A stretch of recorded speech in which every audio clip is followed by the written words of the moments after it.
We've all been in this position, getting ready to go somewhere and jump in our car or truck and nothing. The car won't start, we can't afford to have it towed to the garage, and even if we could, it could be days before they could start working on it. Those days are gone. With On the Fly Auto Guide, the mechanic comes to you. It doesn't matter, day or night, no job too big or too small.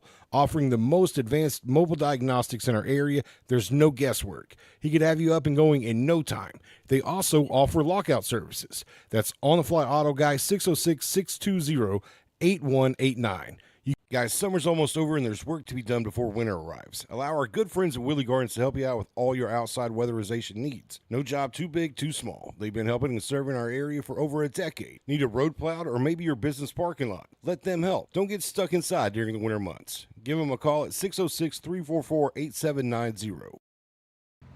Hungry for flavor that's muy delicioso? Come on down to Two Amigos Mexican Restaurant, right in the heart of Barberville, Kentucky. At Two Amigos, you'll always be greeted with fast, friendly service and a smile that feels like family. From sizzling fajitas to cheesy enchiladas and fresh-made guacamole, every bite is packed with authentic Mexican flavor that'll keep you coming back for more. So grab your friends, your family, even your co-workers, and visit Two Amigos Mexican Restaurant, where great taste and good times meet in southeastern Kentucky. Located at 511 South Main Street, Corbin, Kentucky, Sugar Booger's Custom Cakes has been bringing delicious treats to the Tri-County area for over a decade. Whether it be a cupcake, cookie, cake pop, brownie, or a signature one-of-a-kind custom cake that will be the star of any event, Sugar Boogers has you covered. Easy online ordering with polite, knowledgeable staff guaranteed to make each experience easy and stress-free. Go check them out on Facebook or give them a call for a free estimate. Sugar Boogers Custom Cakes for all occasions, 606-344-6595. Life insurance secures your children's financial future, covering their upbringing, education, and daily needs, even if you're not there to provide. Marriage intertwines finances with shared expenses and debts. Life insurance ensures that if one spouse passes, the other isn't solely burdened by these obligations. A mortgage is often a family's largest debt.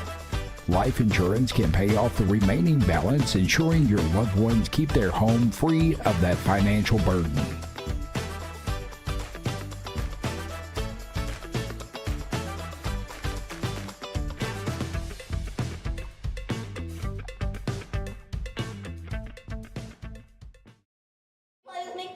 I've got to get a bigger place.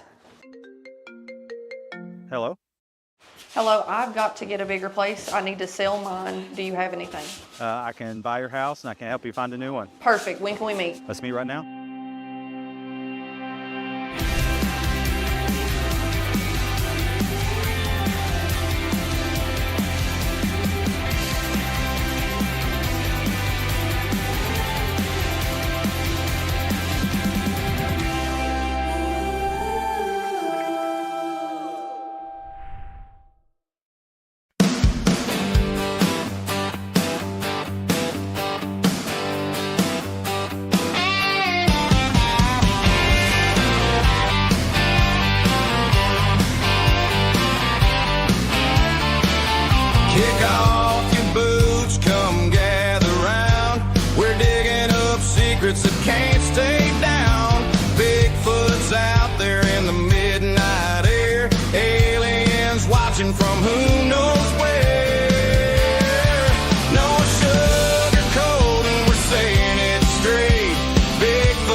Cupid is gonna tell you why. No sugarcoating, we're saying it straight. Bigfoot, alien secrets to break. No sugarcoating, the truth on display. Jericho and Paul, bring it your way.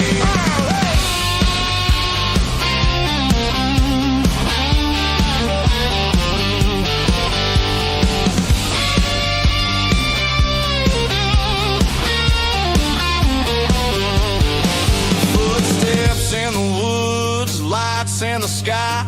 Some call it crazy, we just ask why. Laugh if you wanna, but you just might see there's more to the world than they want it to be. No sugarcoating, we're saying it straight. Bigfoot, alien secrets to break. No sugarcoating, the truth on display. Jericho and Paul, bring it your way. Truth or a tale, come and see.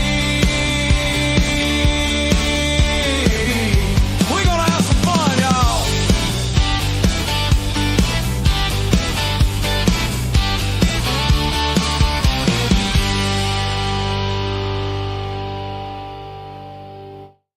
In a world where feelings are protected and men have traded big, beautiful beards for man purses and man buns, comes to you a podcast you always wanted and never knew you needed.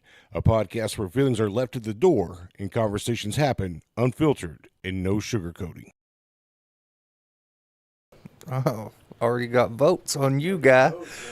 What is going on Facebook That's right. and YouTube? We are hanging out tonight with our man Coby, and we've got lots to talk about. It looks like Meredith is already. You know Meredith? She voted for you. For. Oh no, Kendra. Kendra's voting for me. No, Biggest topic is, how does a man wear leather shoes with no socks Leather shoes, no socks. in the winter? No, those are probably like fur lined.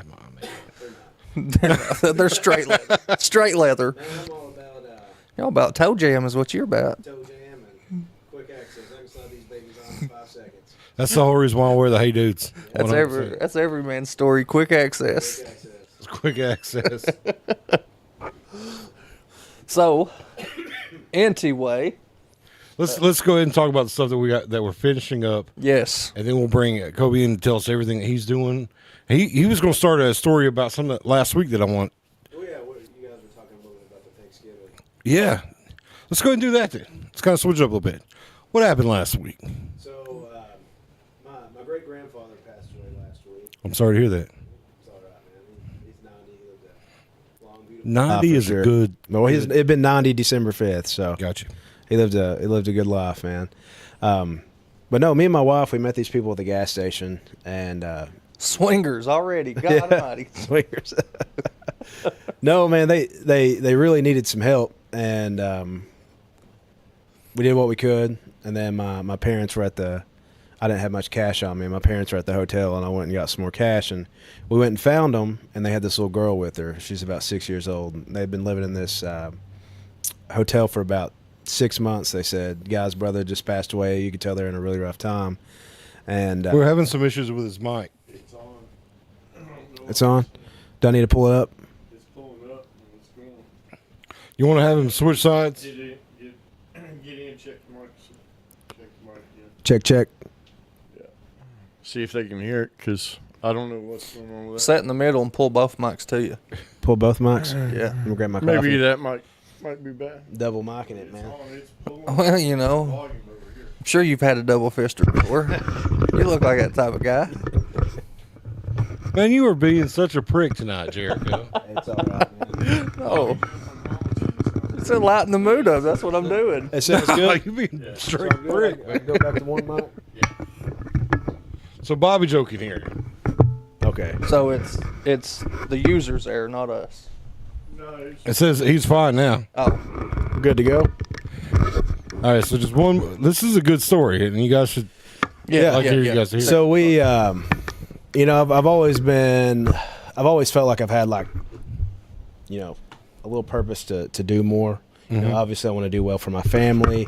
I want to do These mics you almost got to talk right into. Okay. That's probably the problem. Yeah, so I want to do well for my family. I want to do well for others. But I remember pulling out, and I told my wife, I'm like, you know, I finally realized like why I'm here.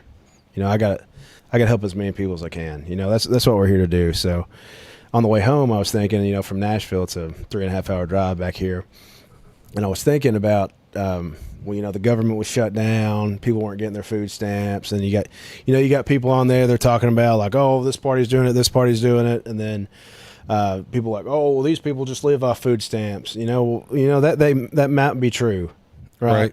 So, But- for some folks, it may be true. It may be true, but those kids in the house didn't ask to be put in that house, you know. So Right. what I was thinking was getting something, maybe doing it at Harvey, seeing if the Pennington would let us do it as well, and feeding them, you know, help them with groceries. I was going to get on there and try to, you know, get a bunch of businesses together, you know, a bunch of people that are financially stable that can give a little more and just help people out.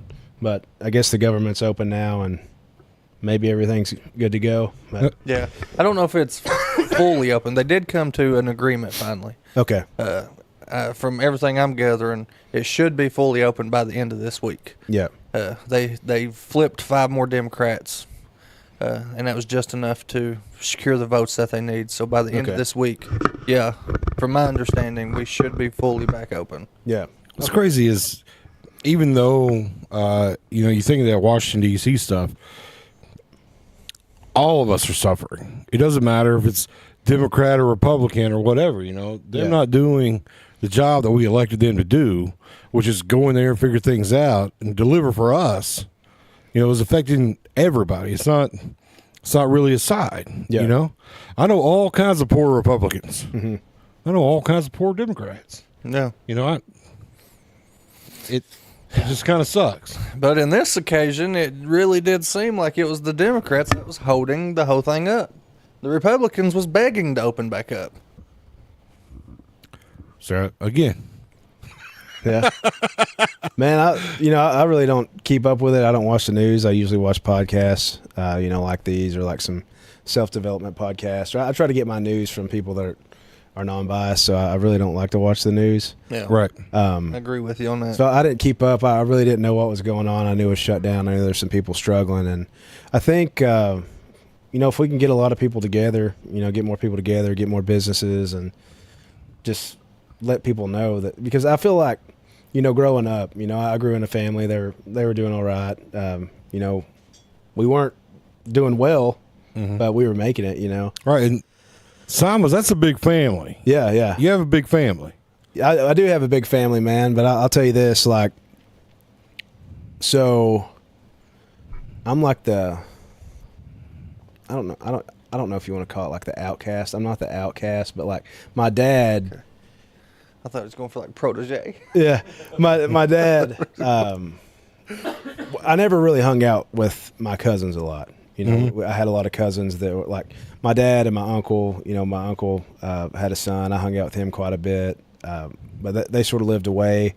I've been to a few of the family functions. You know, I love a lot of them, but like if somebody comes up on the street and they're like, "Hey, man, you know Jenny Cima," I'm like, "Yeah, that's my cousin." You know. Right. What about Yeah. Jeremy? Jeremy. About Jeremy. See, you know, I probably never spoke to Jeremy in my life. I know who he is. I have him on Facebook. I got a lot of people ask me about that. But I grew up with Jeremy. He was Yeah. a good guy. He was a really good guy. But I don't know. And then, so I grew up in a split family too, you know, so I wasn't with my dad all the time. I was with my mom and stepdad as well. So I think that might be part of the reason, but it is good. I mean, it's a good last name to have. I'd say that. But Well, yeah. I mean, good when I and think of- bad, you know, there's, when I think of Cimas, listen, I've met some pretty tough Cimas. yeah. Like I'm 41, and I got the pleasure of meeting Hank Cima, Yeah. who was one of the wildest cats I'd ever met. And he was probably maybe an older cousin of yours. I'm not sure. Yeah. He has a brother named Gino, I believe. I think he passed away when I was in sixth Yeah, grade. yeah. That's why I said I had the pleasure to meet him. Because not many people, nobody has the pleasure to do it now. But, anyways, tough dude. I mean, he's like an all-American guy too, though. Yeah. He's like awesome. So I mean that good.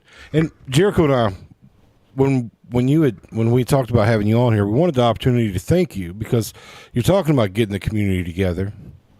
And you did get the community together for like a business on Main thing, right? A Mingle on Main. You were part of that. Yeah, Main Street Mingle, man. That's you. Is that what Main Street? Main Mingle? Street Mingle? Yeah, people call it the Mix and Mingle. I've been calling it Mingle on Main. Mingle on Main. Hey, it as long as you go, I don't care what you call it. You know. Well, we are so thankful that you did that because to kind of tie in two stories, when you were talking about helping people and how you felt like it was. That's you. That's our producer. Yeah. That's Ronnie, guys. Yeah. But because of what you did, you introduced us to quite a few folks that were able to help us with our Thanksgiving dinners. Yes. So because Awesome, man. because of you, It's I not think just we me, raised. though. Well, I can't take all the credit. My wife and Harrison Reedy and Evan Grizel, they helped start the first one. So well, we appreciate it because going to that night we raised what $600. Yeah. wow, $600, and we've been doing a Thanksgiving for 25 families that we were going to make sure that they had everything from the turkey to the pan it needs to be cooked on, the butter, the whole meal, all the way to dessert that's amazing, man. for 25 families. And because we went to that mingle that night, that put us over. It really helped a lot. It put us over our line. So we're actually working on our Christmas stuff now, but that's because of you. So indirectly, you and your group and your tribe, if you don't want to take all the credit, you and your tribe. Unknowingly. Me and the head minglers. Right? Yeah. So yeah, you unknowingly helped us get to where we needed to be. Well, that's awesome, man. I mean, that's really what it's all about, you know. So And we didn't get the opportunity to thank you because when we had left out that night, it was late. Like we had to pack up all my equipment. yeah, So I was one of the last folks out there. Yeah. And we didn't get to tell you that night. And I wanted to make sure that I said it publicly and got the chance to tell you I appreciate that. that because of that event that you helped create or that you were a part of, we finished getting the money to feed the 25 families. So indirectly, directly, you are helping Yeah, I mean, feed families on Thanksgiving. well, I will definitely help feed families on Thanksgiving. Hey, we do need help delivering these meals. Okay. If you or you know somebody that would like to participate in that. Oh yeah, I'd love to, man.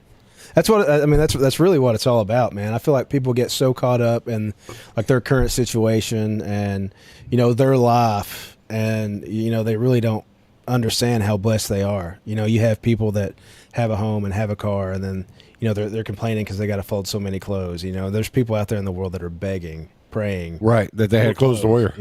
And I think if we can get more, because with the mingle, this next one's going to be set up a little different. I'm going to let some people get up there and talk on the stage about their business, but I want people to create things from this. Heather Martinez, she created it's called a latte networking down here at Wild Daisies. She does it the last Saturday of every month. Definitely go to that one. It's at 9:00 in the morning or 9:30 or something like that. But I want people to start creating other things, and then if we can get a lot of people together and a lot of people grow in their business and they're helping people, or you can get people in a room like that and it can help people, feed people. But I'd like to do something to give back to the community, because I feel like a lot of people, they look at these business owners as like a different level than them, and we all do this, right? We look at somebody that maybe, As a business owner, I tell you, I struggle as tough as anybody. absolutely, man, dude, being a business owner is one of the hardest things out there. It's not for the weak at all, man. No.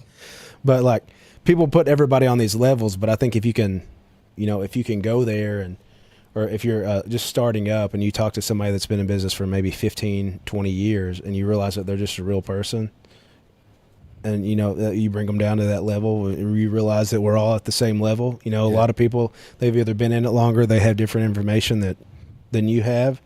If we can bring all those people together and start something and actually give back to the community. So if you see people, that have a successful business out there serving meals or doing whatever it is, and it helps people understand that they're real people and they want to help.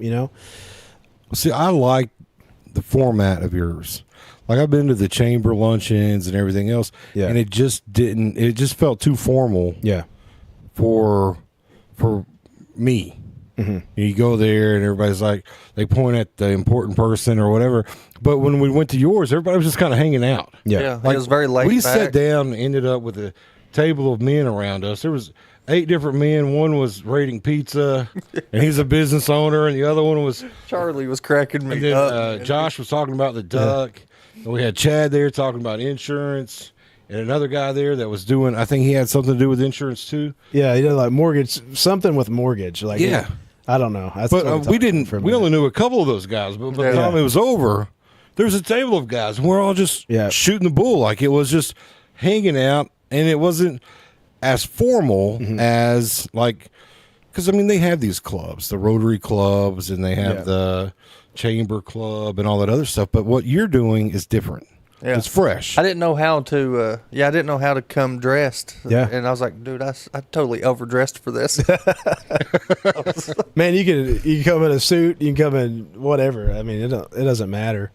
But I really want to. So my thought process of starting this was, well, we need to get people together. You know, networking is huge in business. We need to get people together and let everybody know what we're doing. Like I met some people that I had, or not met. I seen some people that I used to go to school with. I was like, hey, what are you doing now? And like I had no clue that they were doing that, and they loved it.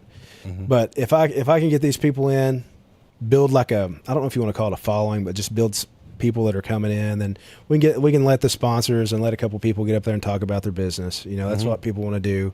But I want to do something like a business summit. Yeah. Huge. I want to do it at the arena. I want to get the city involved. I want to get businesses involved. I want to get, there's some people high up in the company that I work with. I want to see if they'll get involved. Same with my wife and maybe some other people. Get up there and do some speaking. It could be about leadership. It could be about mindset.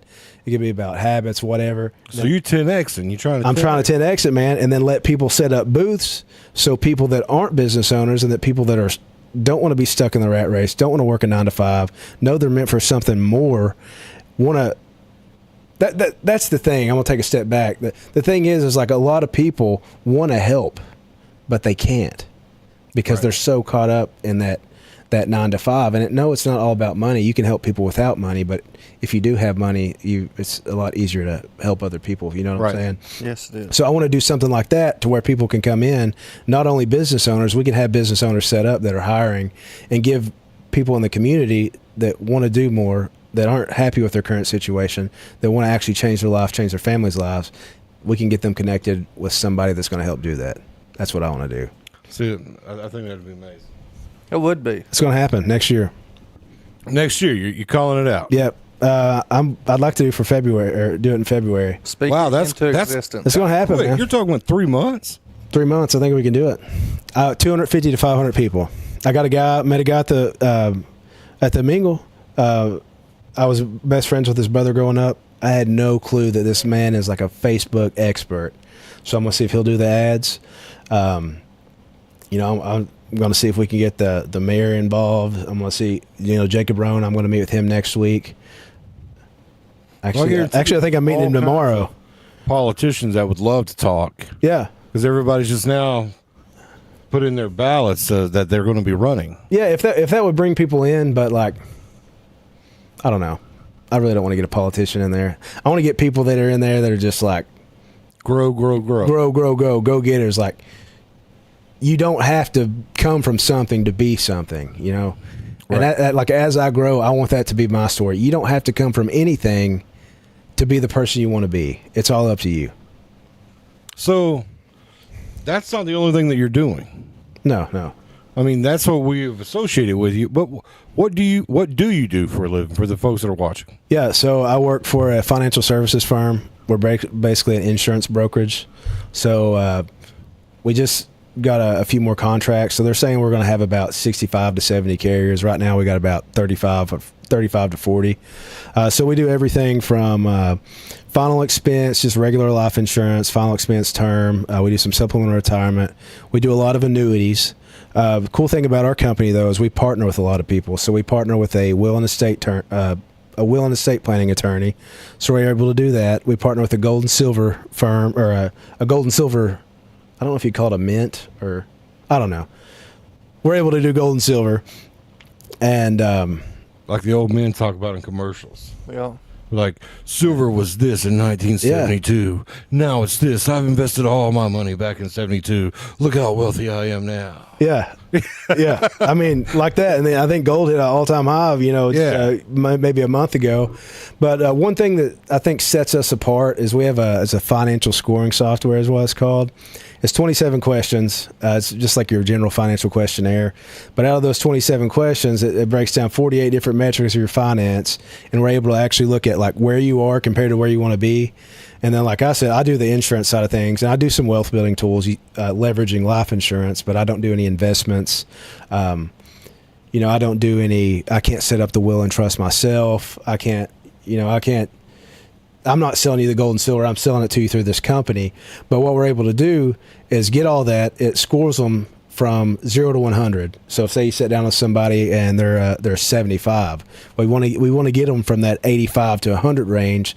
So it's got an AI bot built in there, which is pretty neat. Obviously AI is pretty smart, but it's been prompted and coached to be like a professional financial advisor. So if I sit down with somebody, I could be like, we got all your information. What's the top 3 red flags for Paul's financial situation? And then it'll bam, bam, bam. Okay, well, let's compare the tax deferred withdrawals during retirement to the tax advantage withdrawals, and we can go through everything. And if it spits out and they're like, all right, well, this person has no insurance, I can help them with the insurance. They need to get an investment portfolio set up. This is how much they need to be doing to go on track or to keep on track. Well, then I can reach out to Matthew Taylor, that was at that sponsored the event, or whoever. So it's pretty neat, man. We have that tool that there's not really many people yet that have it. One of the guys that runs the company actually created it, and awesome. The reason he created it is because in the insurance industry, everybody goes in, they're 1099. You're able to write your own. Well, you're able to recruit too, so you're able to build a business. And what he built an 8,000 person team, and what he was saying is, so are you able to build a team? I am. Yeah, I have a few people. I think I have about 4. Yeah, and we do partner a lot. So I partnered with Evan Grizel, and then I partnered with a CPA firm out of Knoxville. So there's a lot of partnerships that can come about. It's pretty neat. Just because I was thinking the same thing. Like, you can't see it, but Jessica said that AI bot would laugh at my financial situation. Like, when you said it would throw 3 red flags. Yeah. Mine would just be a screen of red flags. Screen of red flags. That would just be one. Yeah. Says you should not be here. No financial. Yeah. Well, I mean, you got to start somewhere, right? So what if it is 15 flag? Good thing about AI is it don't have any emotion, so it's not going to laugh at her, right? Right. So But you could program it too. you could probably program it. Or it says wah wah wah. But we could just. That's the thing, and that's one of the reasons I want to do the business summit is meeting with a lot of people around here. I understand that there's people in their 30s, their 40s, and their 50s that aren't even prepared for retirement, and we're able to help put something in place or help them, give them at least the right direction. And it's free. We're not doing like, you come in for $250. We'll do a financial needs analysis or a financial score, and we'll tell you what to do. We're not going to do that. We do it for free. So that's awesome. Well, see, especially because that's stuff that, like, I never even thought of that stuff. Like, when I sit back and think of what living the life looks like for me, it's being able to go to the grocery store anytime I want and buy whatever I want. Absolutely. That's all it is for me. Like, it's not new cars, new houses. I just want to be able to go to the grocery store anytime I want and buy whatever I want when I go. Instead of be like, oh no, that hamburger's it's too expensive this week. $2.99 a pound. What is that, Angus? Yeah. I'm sitting there just throwing my hat. Yeah. And all the prices in the place.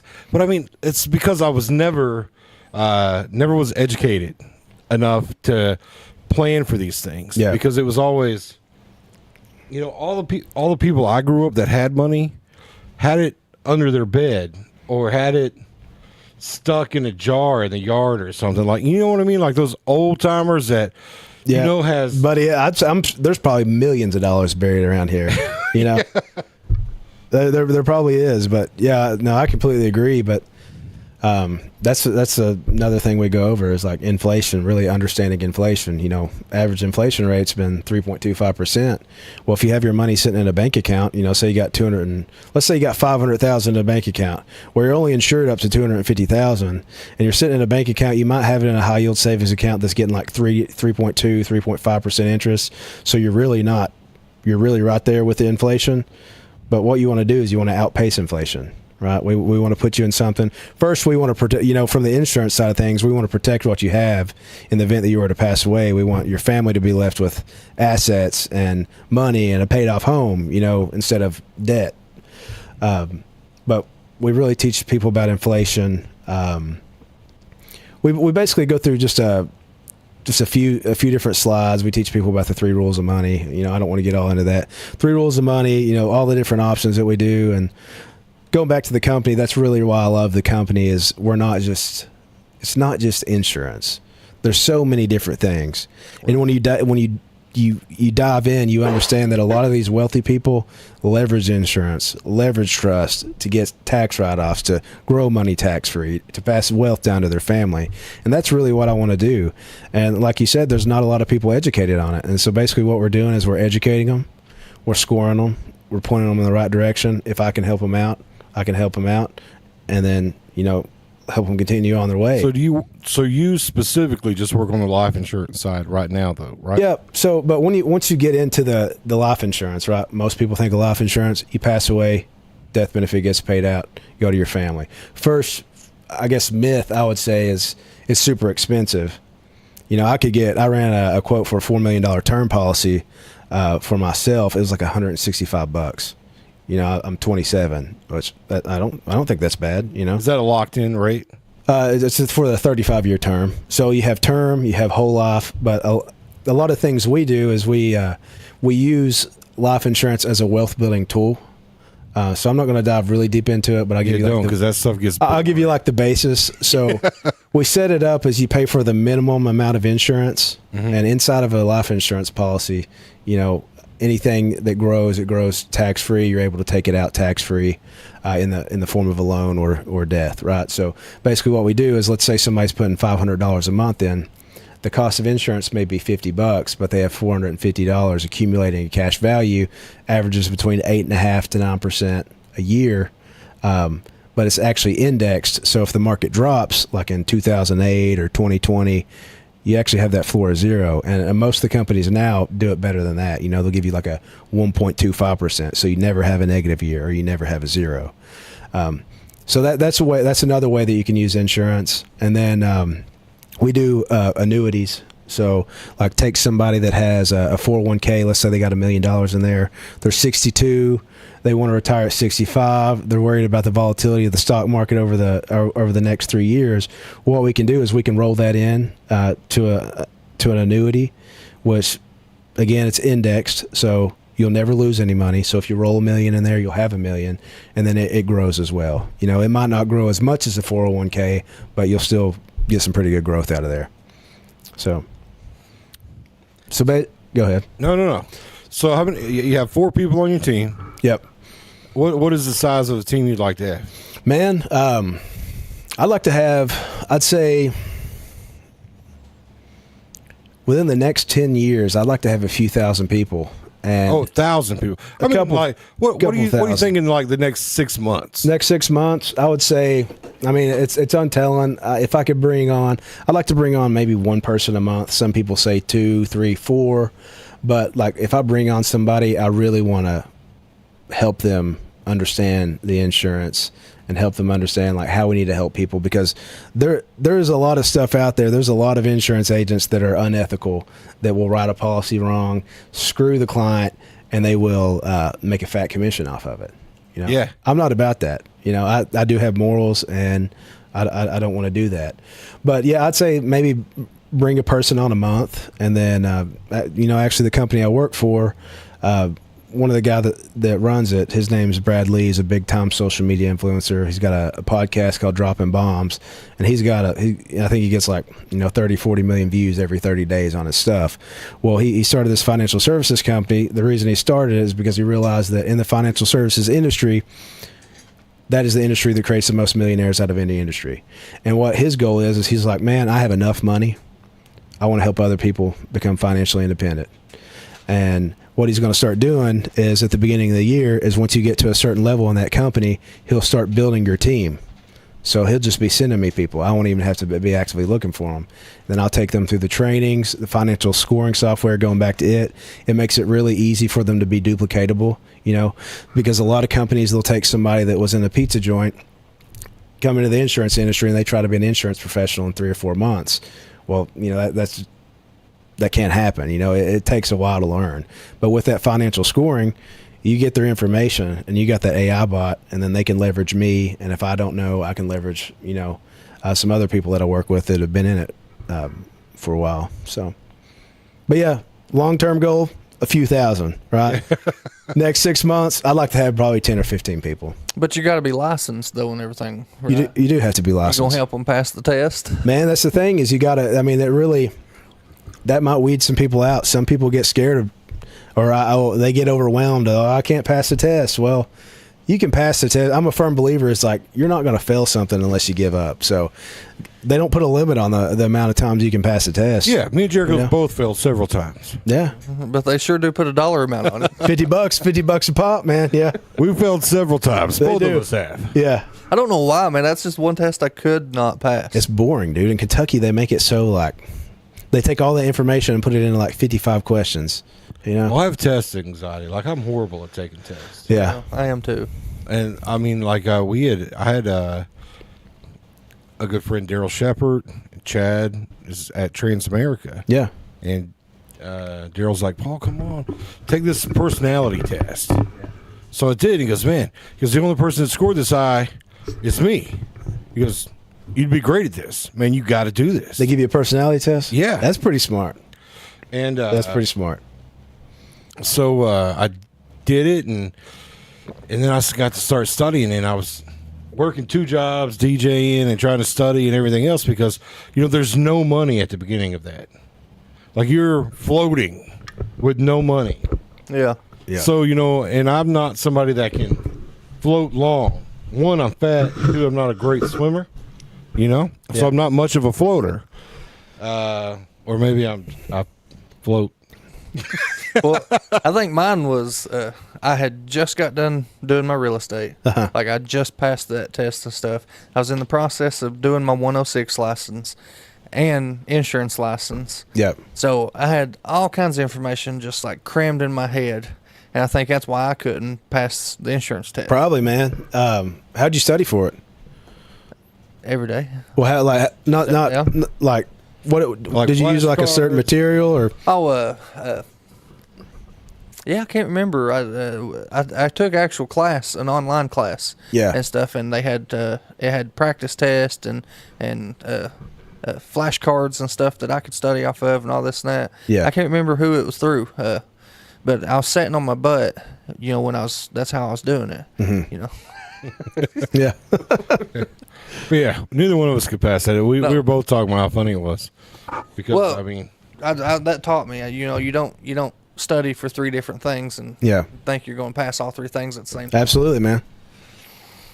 Yeah, don't give up, man. Let's see. What was I gonna say? So, I mean... I think that does weed like a few people out because like I know if you guys sit down, like if you're just studying on one thing, I know you could pass it. It might take I probably a month. It might take 3 months, but that's the thing, man. Is like, and that may be the test. Yeah, it does cost some money if you fail it, and you got to spend another $50. But it's like, well, if you're going to give up, I'm not saying this about you guys, but like when you first get in and you're trying to find clients and you're trying to help people, like if you're going to give up, like I have somebody that I brought on, they ended up not being able to take the test. Awfully interested in you. Oh, I getting know. on to it. Oh, I work with Terry. Yeah, he's like, Jericho, I've got the right study guide. Yeah. Try it again. Hey, back off, Terry. But if you want to offer your study guide, I'd gladly take it. Yeah. I just like being licensed and things, That is pretty cool, man. Yeah, I got my life license hanging up on the wall. You get it in all 30 states. It looks like you got 30 different licenses, even though you got one, but you got one for each state. It's Well, pretty neat. Jericho, I mean, he's really one of those guys. He's licensed in about anything. If you can get licensed in it, Jericho's like, I'd like to take the exam, please. Yeah. My father-in-law says I'm a walking Rolodex. Yeah. I got this license, yeah. I mean, They come in handy though, man. they do, man. You may go a year without using one, but that one time, That one time, oh, I got a license. That one Here we go. Yeah. man, it pays off. That's what people don't understand. Yeah. So what got you turned on to the company because, I mean, is your company local? Like, is it? No, they're based out of Nevada. Okay, so, but you have an office somewhere here. Yeah, so I rent office space off of Tommy Black and on Remax Okay. on Main. Yeah, I plan on having an office. Actually, me and Terry, we talked about it. I may be putting one in London, but we're just trying to get some things going. Get a few more people under us, and then just put a place where everybody can get together. Because that's the thing is, like, when you're working remote, it's pretty. It sucks because I mean, like, when I think of life insurance, yeah, specifically, I think of brick and mortar. yeah, Like, why am I going to trust a place that I can't yeah. visit with my money? How Man, do You know what I mean? Does that Yeah. make sense? Well, the thing is like, I don't have to trust Netflix. I could see that. Yeah, with your money, but then like if you were to come in, let's say we're getting you signed up on F&G, and I'm like, hey, this is a company that they manage, Fidelity, they manage $7 trillion. I'm not the one managing your money; they're the one managing it. Would that make you feel a little better? No, It wouldn't. no, I want this guy. You know what I mean? I want Yeah. the guy I'm talking to, the guy that I've made a relationship. I want that guy Yeah, to reassure me, Paul, I've got you. yeah, I'm going to get you this. We're going to move to this. We're going to do that. But my Well, faith's not in. we can definitely do that, but It's in you. But You know like, what I say mean? you go to a State Farm, or let's say you go to John's Insurance down here, a little brick and mortar. Got a little flower in the window, Yeah. and you walk in, it just feels nice, looks nice, is clean. If he's got a flower in a window and it's John's insurance, Yeah, then I don't know that it would feel nice. Clean. no. yeah. But there's still the other companies are managing it, right? So like we're riding through these $1 billion companies, but you're the one that actually like you're setting up the policy. You're the one that can switch the indexes around. You're the one that has the communication. Oh, you don't like what happened last year. Let's switch you to this. So you're actually the one doing that. But I was thinking like there's a lot of stuff going mobile, right? So you have like the commercial you had, the guy that he can come to you. What was it? The On the fly auto guy. on the fly auto guy, right? Yeah. he's mobile. Yeah. What if I just got me a van and slapped like Coby's mobile life insurance? Well, then you'd have to You don't find got someone to dying. You don't to help come to him. the. You don't got to come to the office. I'll come to you. You have to find someone dying to help him. That's the only reason why he gets the calls is because they can't get their car to the mechanic. Yeah, that's true. But if you could do home visits, though, you probably sell more. I'm sure he does do home visits. Yeah, I've done a couple home visits, but ever since COVID, man, it's all went virtual, Zoom. So go back to the old fashioned. That's true. COVID's over, buddy. It is over. Better That's what I'm not. saying now. If Yeah. you go back to, doing a few little home visits, Yeah, well, that's why I got the office so I can meet people there. But I don't care to go in their house. you can meet people. Yeah, Well, no, like that's where I would. That's where I would want to go Yeah. personally. Like I said, it's just one of those things for me. I don't know if it's just. I feel like if I'm doing business with you, I want to go to where you're at. I'm gonna see what's going on. Yeah. Well, I remember this insurance guy used to come to our house when I was real little. Cool guy. Cannot remember his name. Saved my life. But for some reason, like he instilled it in all of us kids, me and my brothers and my sister, that he wanted us to learn our social security number. And we did. Yeah, he made it, fun for us and stuff. I've known my social security number since I was like 5-year-old. That's awesome. Because of him. But he would come to our house at least once a month. So that's that relationship stuff, right? I mean, that's what we're talking about. Relationship. that's pretty neat. Yeah, he was a cool guy. Oh man, I'm sure he's dead now. But Yeah, So I mean, Chad Frazier's a good friend of both of ours. yeah. What's it going to take for you to pull him over to the dark side? I don't know, man. I don't know. I really like Chad. I'd love for him to come over. But I really like Chad. Like, yeah, he's an awesome dude, man. he's a great guy. He's a great guy. Yeah, he's getting after it too. Is he? He's all over social media, man. Well, I mean, we help him all we can. Yeah, But I mean, this time of our lives, that's all social media is. Like, if you're not doing social media, you're not going to grow. that's right. Yeah, that's the only way to get a word out. I was talking to Mr. Fox next door. He has the Fox is electric, and he's like, maybe I'll get you guys to make one of those commercials for me and put on your podcast.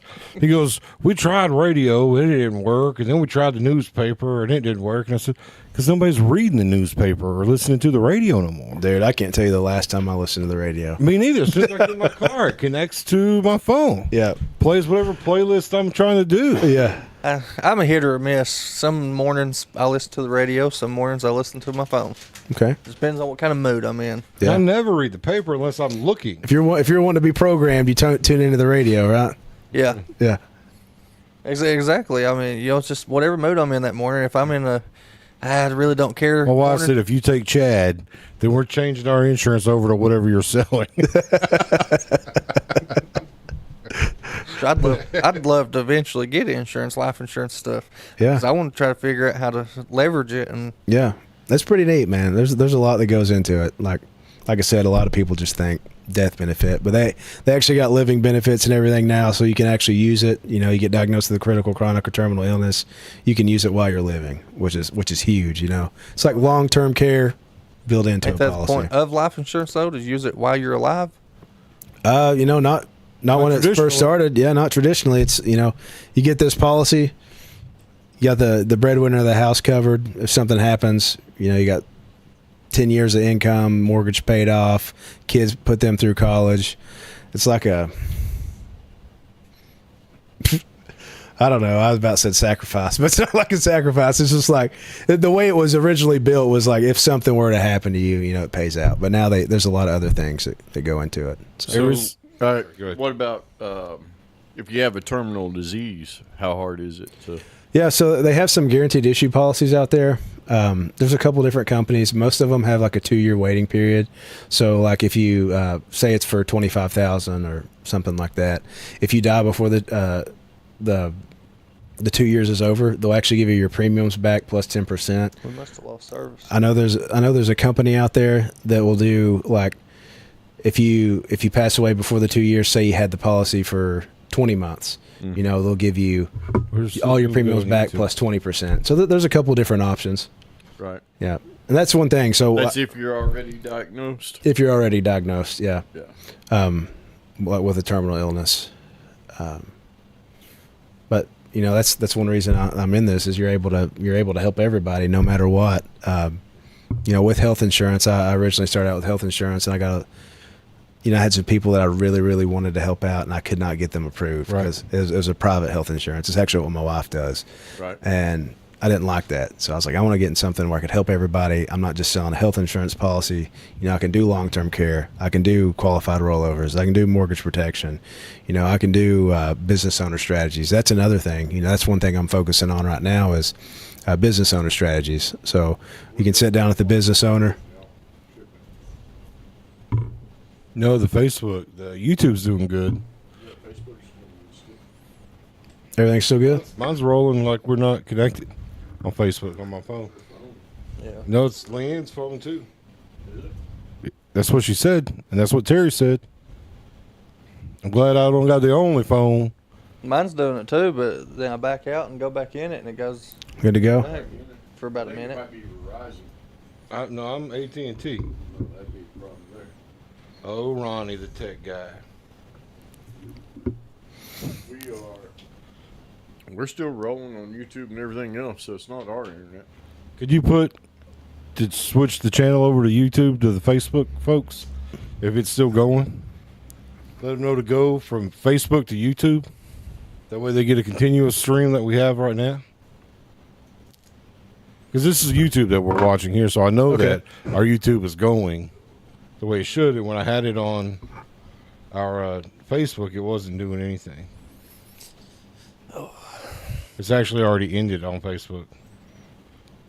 Wait, it's back up. No, there's a ring of death. Sacrifice is just like the way it was originally built was like Crazy. See, I don't know what you guys are doing. Nothing. Just having a conversation. Not going to switch anything over. So we're good to go? Good here. Yeah, it's like Everybody do the hard reset. Reset the app and go back in. Yep. every time we get a little bit of bad weather, it does this. That snow, man. Snow shut us I down. finally got it. Said your live has ended. So it's not working on Facebook. That's what I was saying. If we could tell everybody on Facebook to go to YouTube and watch it live. Not working on cellular, but I'm watching it on Facebook here. And it ain't ended. That's what I'm saying. I can put it over. Anyways, craziness. Craziness, man. It Yeah. follows us. YouTube's still going, so we'll Follows us. just keep her rolling with it. That's right. So, anyways, Yep. I don't know where we were. we were talking about how to leverage the life insurance and chronic illness. Yeah. And Yeah, so policy. There's a bunch of different things. There was actually something I was wanting to say. So I worked at the hospital for a long time. The Yeah. entire time I was working at the hospital, I was paying for life insurance. Mm-hmm. But when I left the hospital, it was done. Yeah. So I couldn't get the same policy no more. So I spent all those years thinking I'm covered. See, You know what I mean? Thinking that I'm covered. When if I would have got into a policy, because the problem is I was 25 when I started the hospital. 25, I'm healthy. I'm great. No problem. cheap. It's cheap. It's cheap. I'm living good. I'm paying the life insurance. Everything's fine. But then when I leave the hospital at 37, I've got all kinds of problems. Yep. If I would have got life insurance from an agent at 25 and kept it, it would have never changed. Right? Yeah, absolutely. So that's another thing we like to educate people on is like we refer to work life insurance policies as like getting a rental car. Right? You have the policy while you're there. Let's say you go to retire. Most of them are convertible, so you can convert it from the cheaper term policy that you're paying to a whole life. But like you said, if they started at 25 and they leave at 55, the cost of insurance is going to be triple. And they're going to get less than 10% than what they were probably getting before. Absolutely.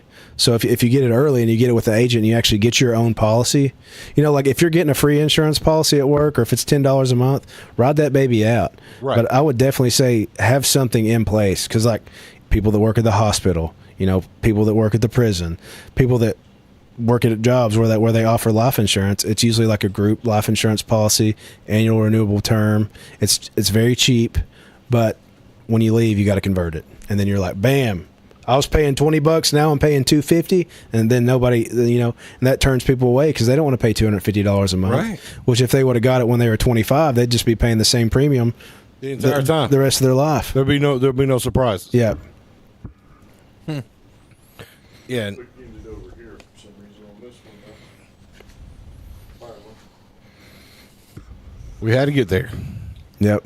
We had to ride that train till it ended. Well, don't know what's going on Facebook. It did that to us before too. Yeah, it's done that before. Hey, we mentioned COVID. It's always been in bad weather. They shut us off. Always. So, but do we have a tally on We do have a tally. who is at 8 and 9 minutes? Who got this spin? See, Ronnie takes his TV away from us where we can watch I know it's me. what happens. So we watch it on our phones. And I can't see the TV. Okay, who's what? Who's That's number what's 4? everybody. He's 4. Oh, you're 4. So he's You got 4 votes, and Jericho's got 2 current. I hope I get the Sasquatch one, man. The Sasquatch call. Yeah. Have you watched the show any? No, he was telling me about it. So Well, there's probably a 50% chance you will. okay. Because it seems like it's every show. It's like the screw that one's on or something is a little heavier, Yeah. so it seems to get picked a lot. So let's kind of transition outside of what you do and what you plan on doing and all the things you're doing with the community to the conspiracy part of the show. Let's get it, man. I'm Yeah. excited. Sorry, man, I'm about deaf in this ear right now. It sucks. I went and helped my cousin sight his gun in yesterday, and I didn't have no ear protection, so I was trying to plug my ears with my fingers, and ever since yesterday, this ear's been just You do any hunting? I don't, man. Me neither. I don't either. So I don't either, so Yeah. we're all in the same boat.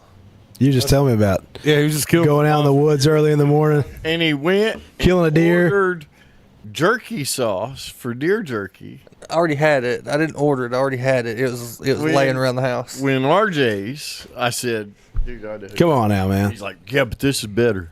I didn't say it was bad. You're a traitor. Wow. It's pretty good. I said, this is pretty good stuff here. Like, I don't know Treason. how Jericho and Ronnie have such a good relationship. Because I feel like Jericho's crapped on Ronnie about 6 times. And I try my best to not to. But I mean, these two are thick as thieves.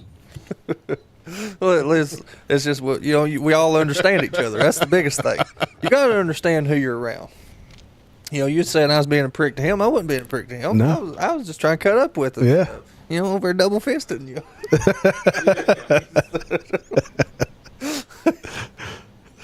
No, but yeah, I'm struggling hearing out this ear right now.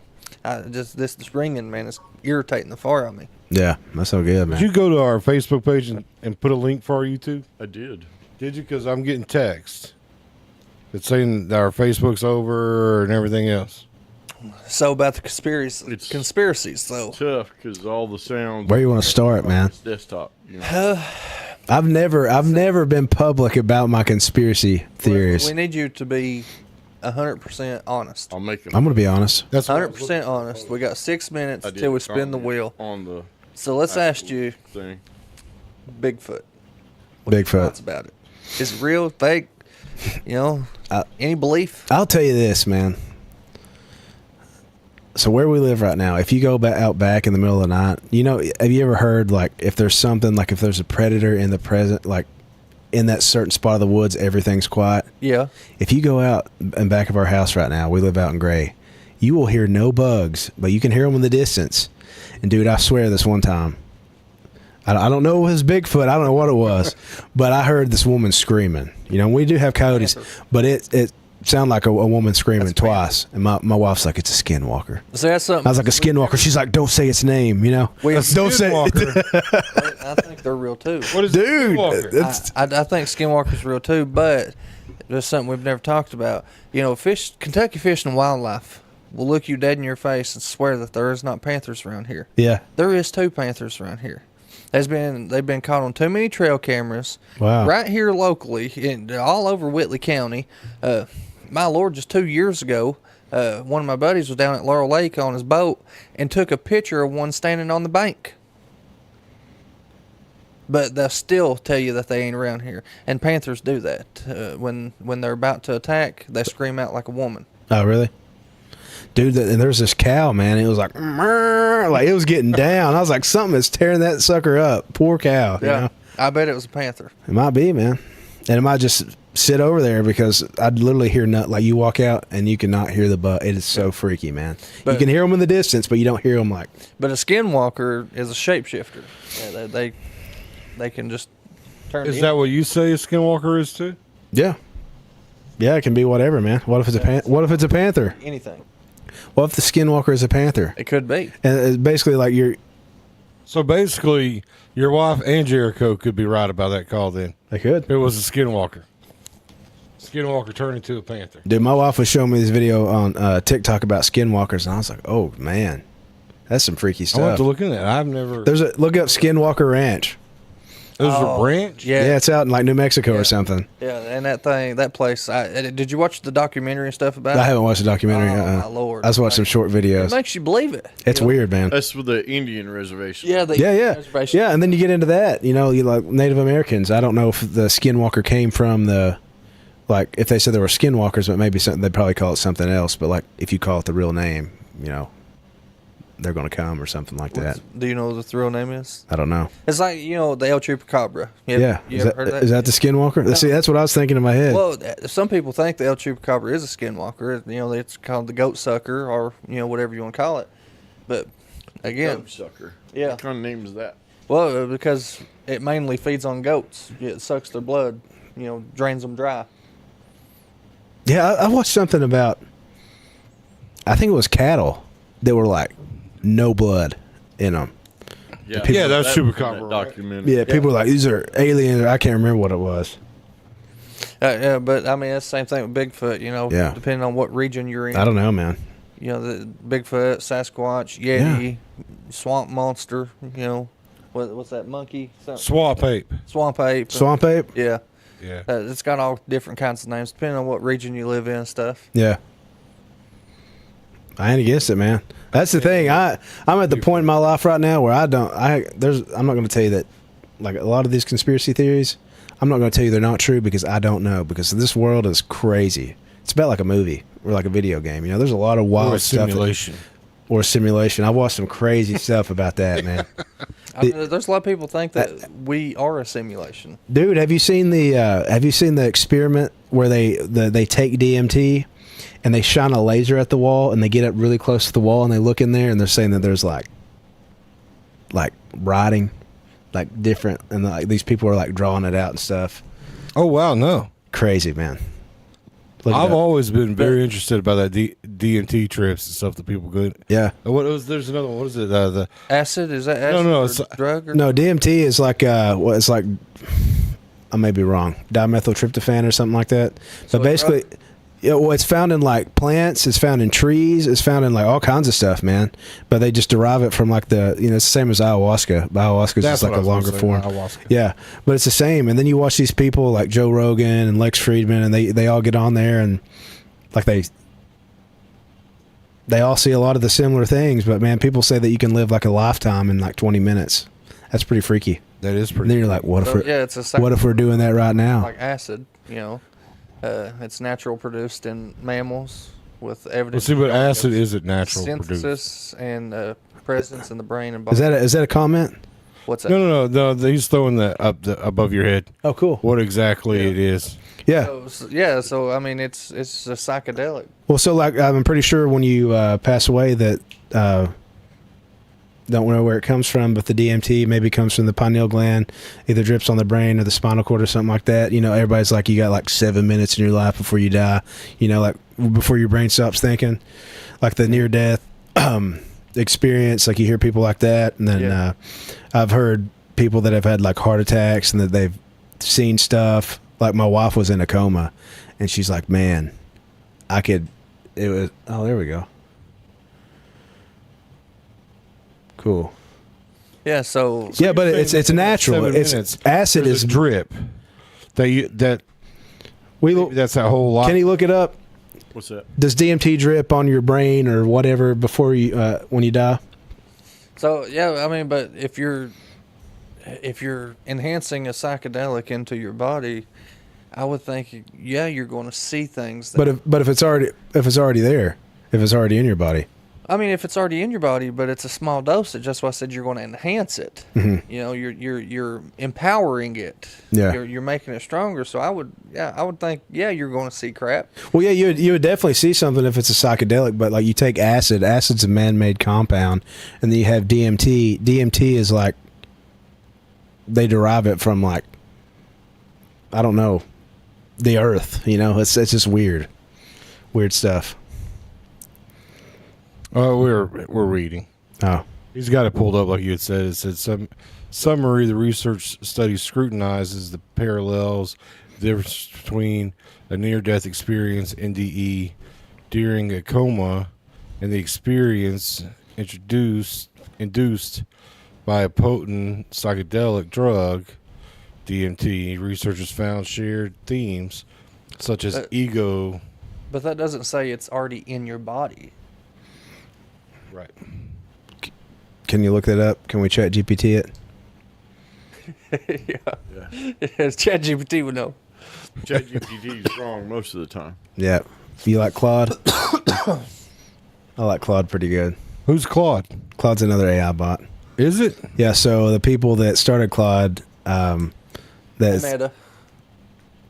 Oh, look at this. He's, I met Yeah, he's going he's using a there we go. Use those glasses, man. Is DMT already in a human body?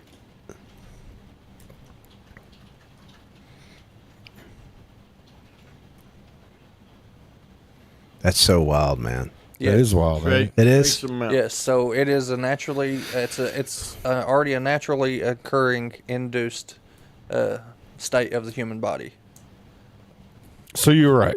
So what if we're All that to get to. what if You were right. what if we're being and then you're thinking like going back to like the people living lifetimes, what if we just have like a steady like our brain just keeps a steady amount Okay. right there where we're all that which gives us this Listen, I don't know how I don't know, we're getting deep, but we got there. Yeah. But let me say, so night before last, I had a dream, and it was almost like it almost was one of those too good to be.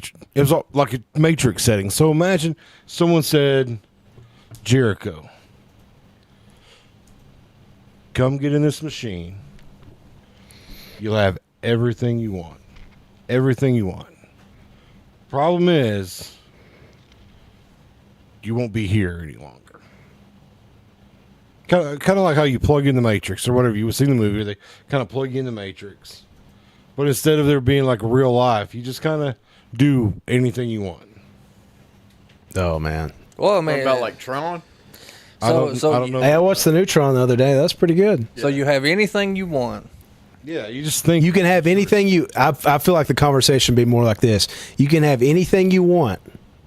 We're going to let you experience life. You can have anything you want. We're going to let you feel all emotions, sadness, Yeah. happiness. No one but died. you have to earn it, and you can do it.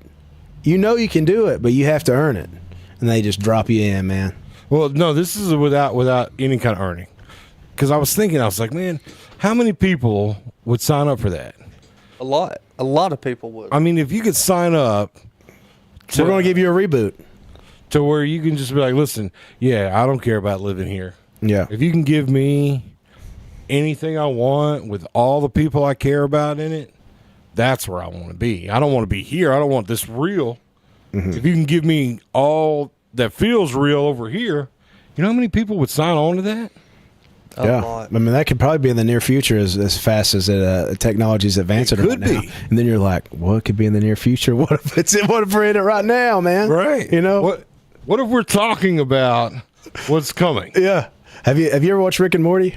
Yeah. Have you seen that episode where they just keep going and like the civilization goes and they go into like another world and then it grows up and then they go in like another world? That's almost every episode. Well, no, I'm talking about like they build this following and or like they build this society and then they get basically what he's saying and they go into another world and they build that society and then they go into another world. So it's like they're like 5 worlds deep, but it's like one person that's like I don't even know how to explain it. But it's like if we were to do something like that and then we go into that other world and then when we get to that other world we do the same thing and then we go into another one.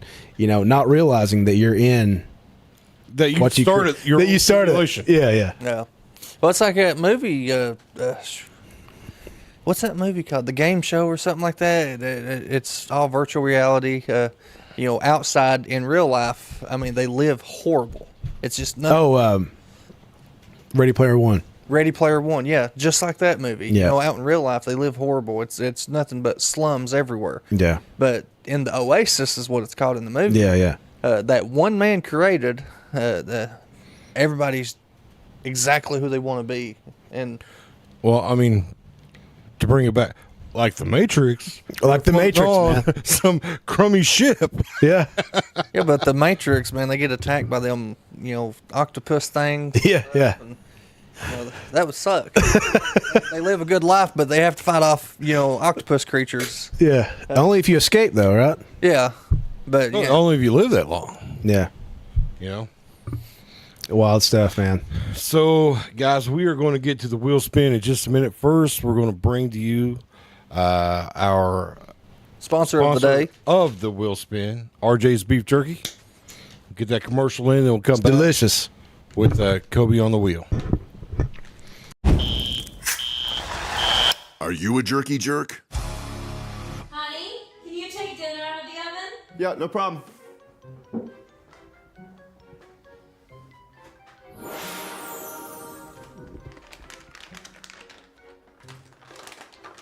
Sore, my inner thighs are sore. Are you a jerky jerk? Honey, can you take dinner out of the oven? Yeah, no problem.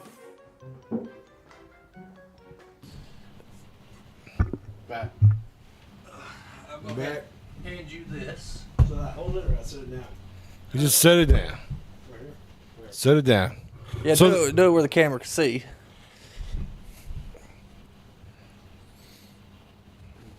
Yep, you're good. Good. Alrighty. Let's see what- So give it one really good spin.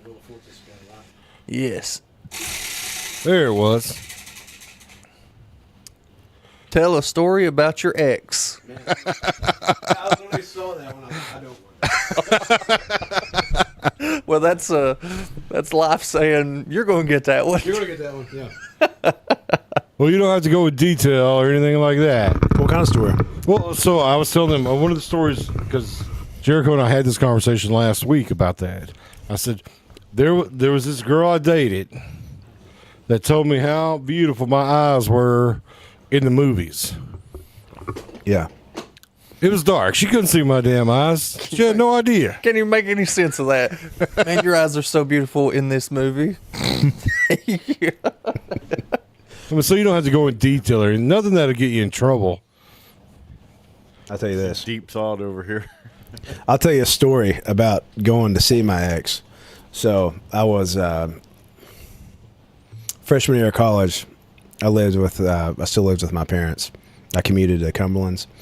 And I have these buddies. They used to live in Lexington, and my parents like respected them. They thought, you know, they're great buddies. And I told them, I was like, yeah, I'm going up to their house in Lexington, and I'm gonna spend the weekend with them. And my ex at the time was in South Carolina, and I left the house and drove to South Carolina and picked her up.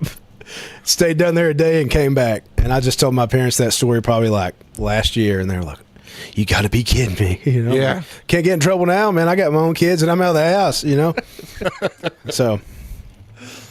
I mean, isn't that crazy how much things have changed? Like right now, everybody's on Live 360. Everybody knows where you're at. Yeah. You couldn't pull that off. Oh, man. I'm glad that wasn't around when I was younger. My parents would have had me, they'd have been tracking me all the time, man. But if there are any, I don't know if kids watch this, do not lie to your parents. Tell them the truth. Yeah. Tell them the truth always. Wink. I wish I could get that through to my older boy. He lies, God Almighty. It's like he lives the lie. Yeah. And it makes no sense. Over the most petty things, too. Yeah. Like, I know you're lying. You know, that's how bad it is. Like, I can look him, I know the truth already. And it'd be something totally stupid that you would not get in trouble for. But you say, hey, did you do that? Oh, no, man, no. And he's got the, you know, everybody's got a tale, you know? Yeah. Like, when you're lying. They start telling the story, yeah. Yeah, everybody's got this tale that they, you know, do. Yeah. And he does his every time. I'm like, you just lied. Yeah. No, I didn't. You 100% did. Yeah. Yeah, my middle child, no matter the question, as soon as you ask, no. Answer is always no. Did you do that? No. Did you eat it? No. Was it me? Well, I appreciate their commitment to it. Yeah. Yeah, well, that's Sean. He's committed. He's committed to death. You know, that's. He even says, check the cameras. Wasn't me.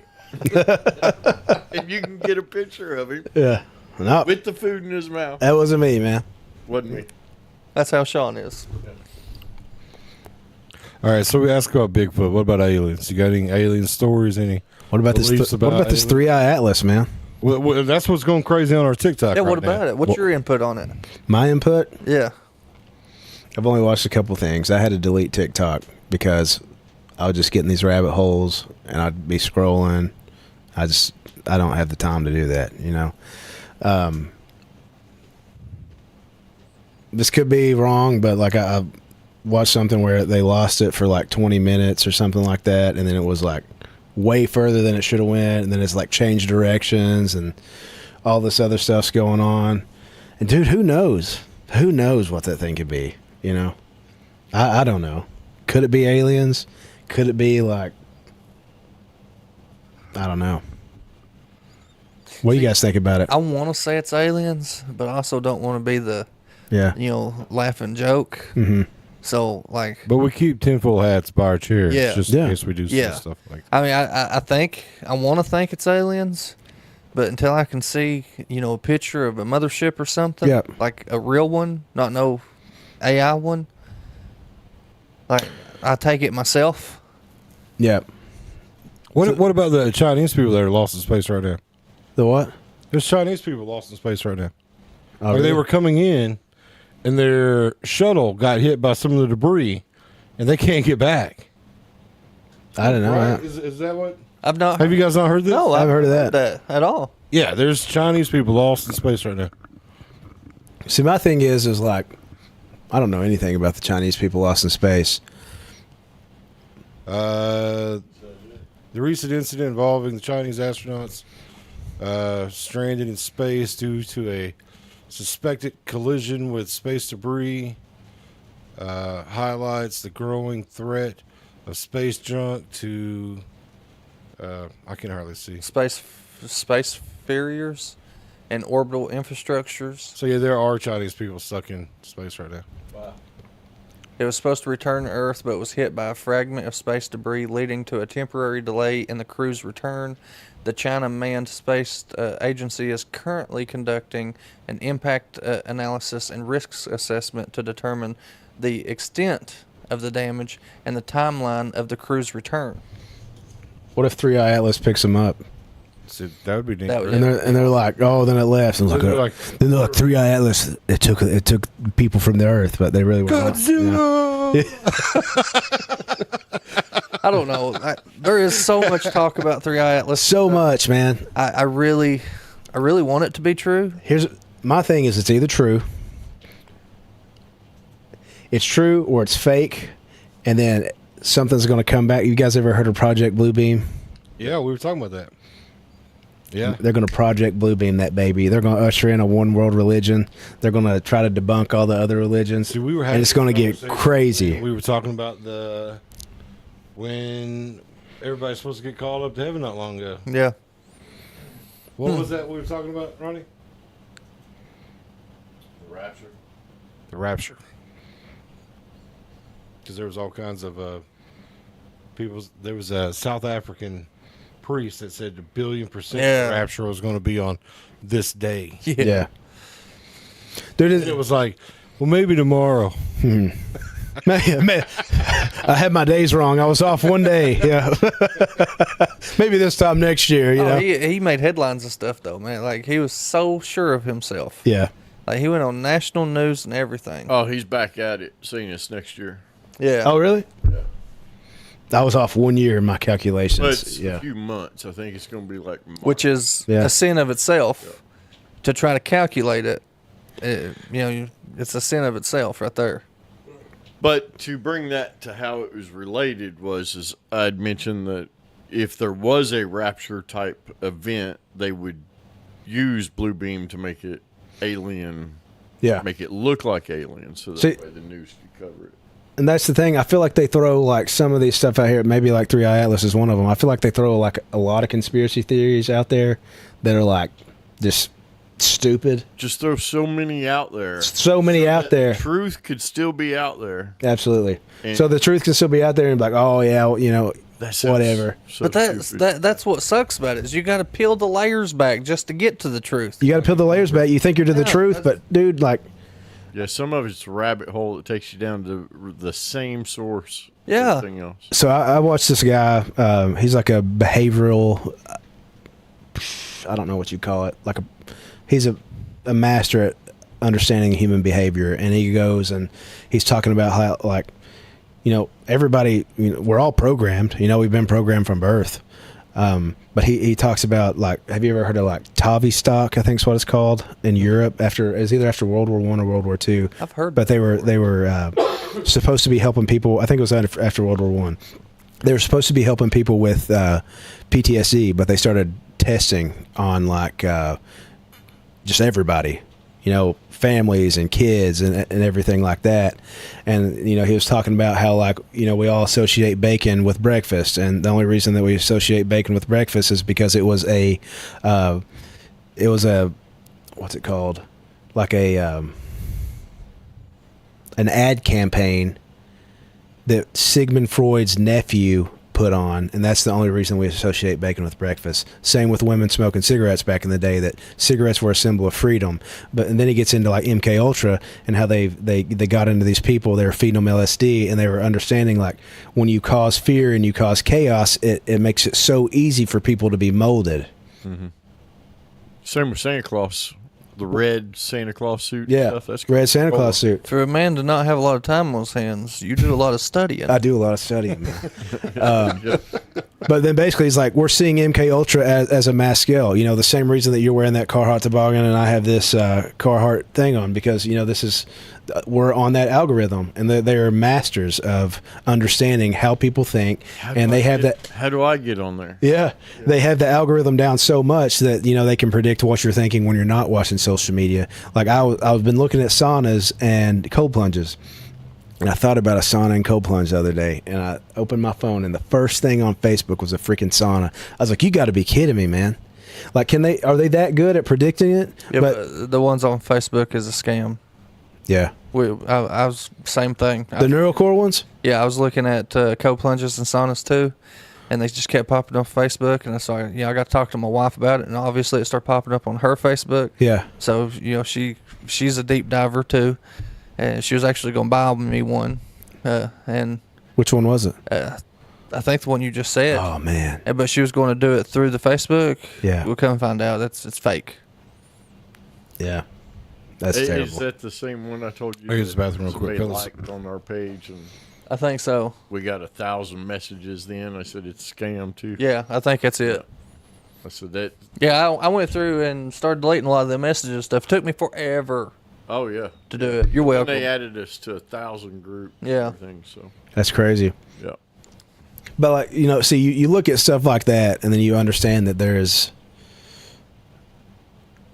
like, I'm the type of person that, like, when I look at the government, like, there's people that get so caught up in the Republican versus Democrat, and I'm like, dude, I think Luke Belmar, I don't know if you've ever heard of him, he's talking about, like,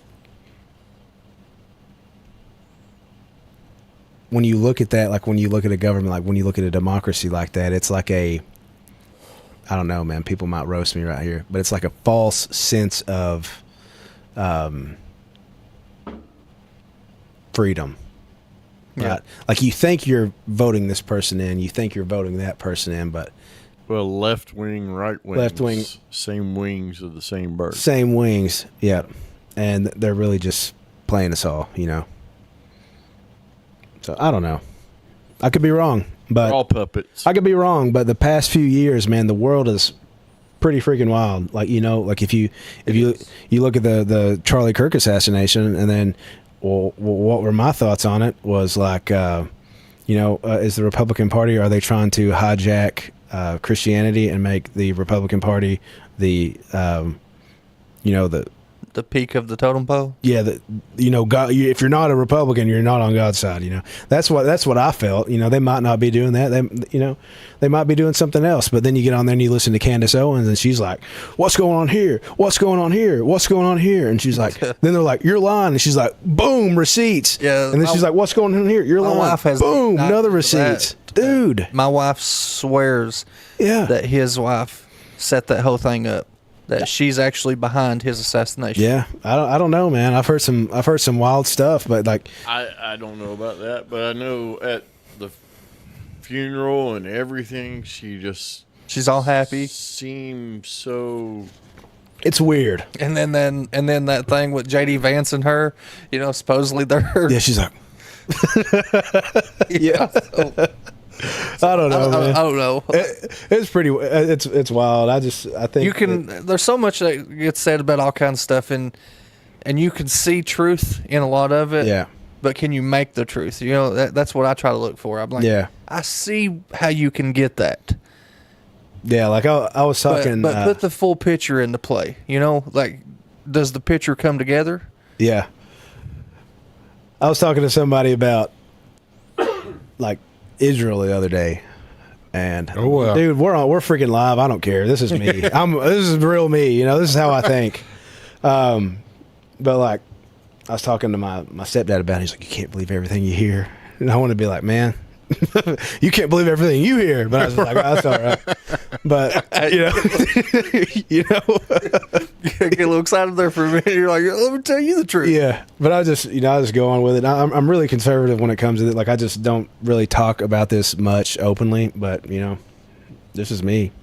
It's good to vent sometimes. And I think that you start looking at all that stuff, man, and then you start seeing it with the Charlie Kirk assassination is what really got me into it. Then you get into, I think that I think that they're going to kill me, you know. And then you have all these Jewish donors and all this, and then you got people calling Candace and Tucker Carlson an anti-Semite, and they're like, I'm not an anti-Semite, you know, I'm just trying to figure out why Israel is controlling our freedom of speech, you know. And then you're like, why are they controlling our freedom of speech? Why do we send all this money? But I don't even want to get into all that, like the politics. And then I was thinking last night, because I started going, there's this thing called like Breezy Politics, and it's a lot of like debates about Israel, and I'm like, I'm just falling right into it.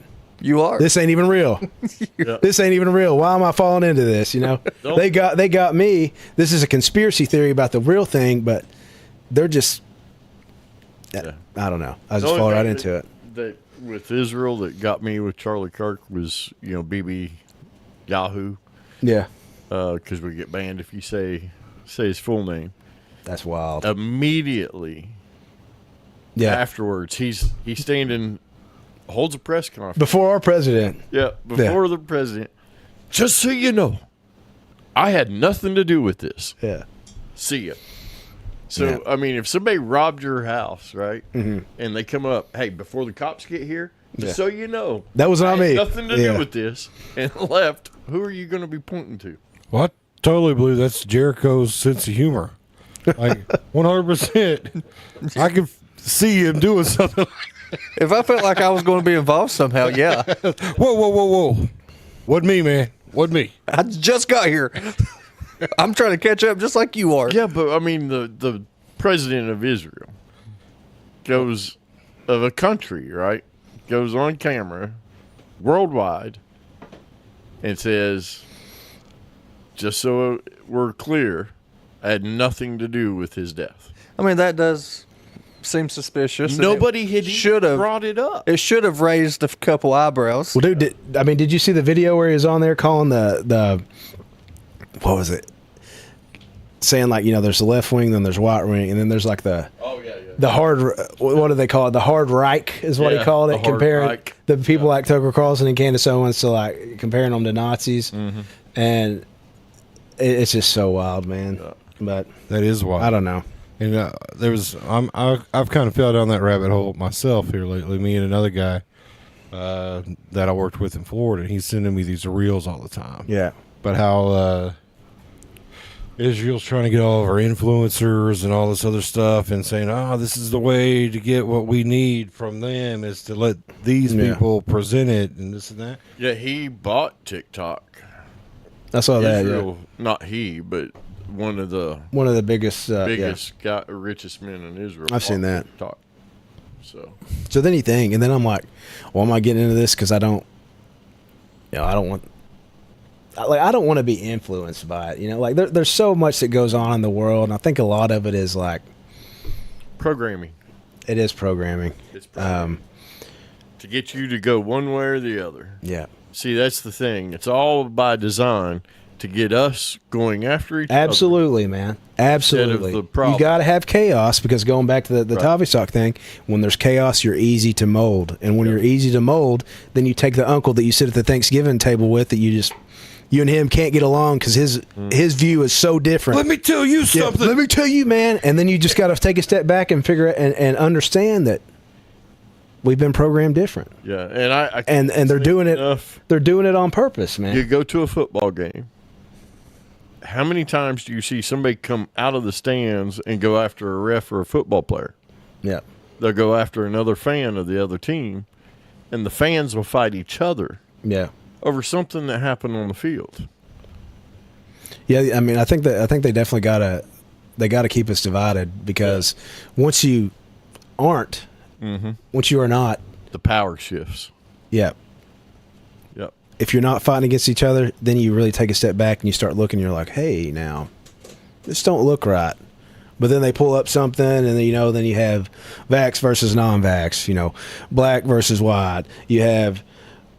What right versus left. You have whatever, and it's always something, man. Yeah. It's always something. But like the Thanksgiving thing you're doing right now, the 25 families. How many of those people do you go up to and like, are you Republican or Democrat? None of them. Zero. Because you're here to help, and that's what it is. Is we're here to help everyone. It doesn't matter the view, and we live in a society right now where people can get so angry that they'll go beat somebody up or try to kill somebody or whatever just because they don't have the same opinion. Like what happened disagreeing, you know, and it'd been all right. But now people, like, if you don't agree with them, they're like, I hate you. You're a terrible person, you know? Back when I went to school, you know, when it was a one-room school, right? Look a little deeper. Yeah. Back when I went to school, though, you know, your bully would come and you'd fight your bully and then be best friends later. Yeah. You know, so. Okay, well, and that really falls to what I was sitting here thinking when I said you got to look a little deeper. Back then, everybody lived a rough life. They had to do hard things. They don't have to now. Everybody just wants to be treated like they're kings and queens, and they deserve the world. And you know, here's a silver platter. You know, no one knows what hard feelings are anymore. Yep. So when somebody comes up and shows them what hard feelings are, oh, you've just hurt my feelings. You've disgraced me. You know, now you need to punish for that. Yep. Everybody's sissies now. There's too many of them, and that is what changed. We, in general, have changed. If I had fatter cheeks, I'd look like Magoo right now, man. Just look. Did they come on? They were blinking. Yeah. White, then something. Say, hey, red, Meta. and then it said battery 23%. Well, say hey, Meta. You better charge them I don't things. want to talk to it, man. Say hey, Meta. I just wanted to try them. I just want to try it on. Don't want to talk to him. I don't want to talk to him, man. Don't want to talk to him. Just want to try it on. But no, I completely agree with what everybody's saying. You sidetracked trying to see how quick you'd notice. Oh, I see. I was thinking, you know, when you guys were talking about, you know, dividing people and this and that,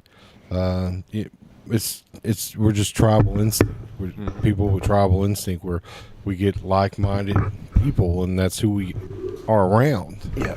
And then you have the people that kind of are more assertive than other ones, you know, like, because, you know, I would lean one direction further than I would another, but I'm not a hard lean in any direction. You know what I mean? I'm like, well, you know, I can see this. Jerk, right? No matter what side they're on. Yeah, I can see this. I can see that. I can see the size of that. But you know, obviously, you know, a lot of the people I hang around feel pretty similar. You know, but I feel like I've got a pretty diverse group of friends where everybody's pretty vocal. Like if I say something wrong, yeah, I get called out on it immediately. It's a good group of friends to have, man. Yeah, I get called out on it immediately. So do I.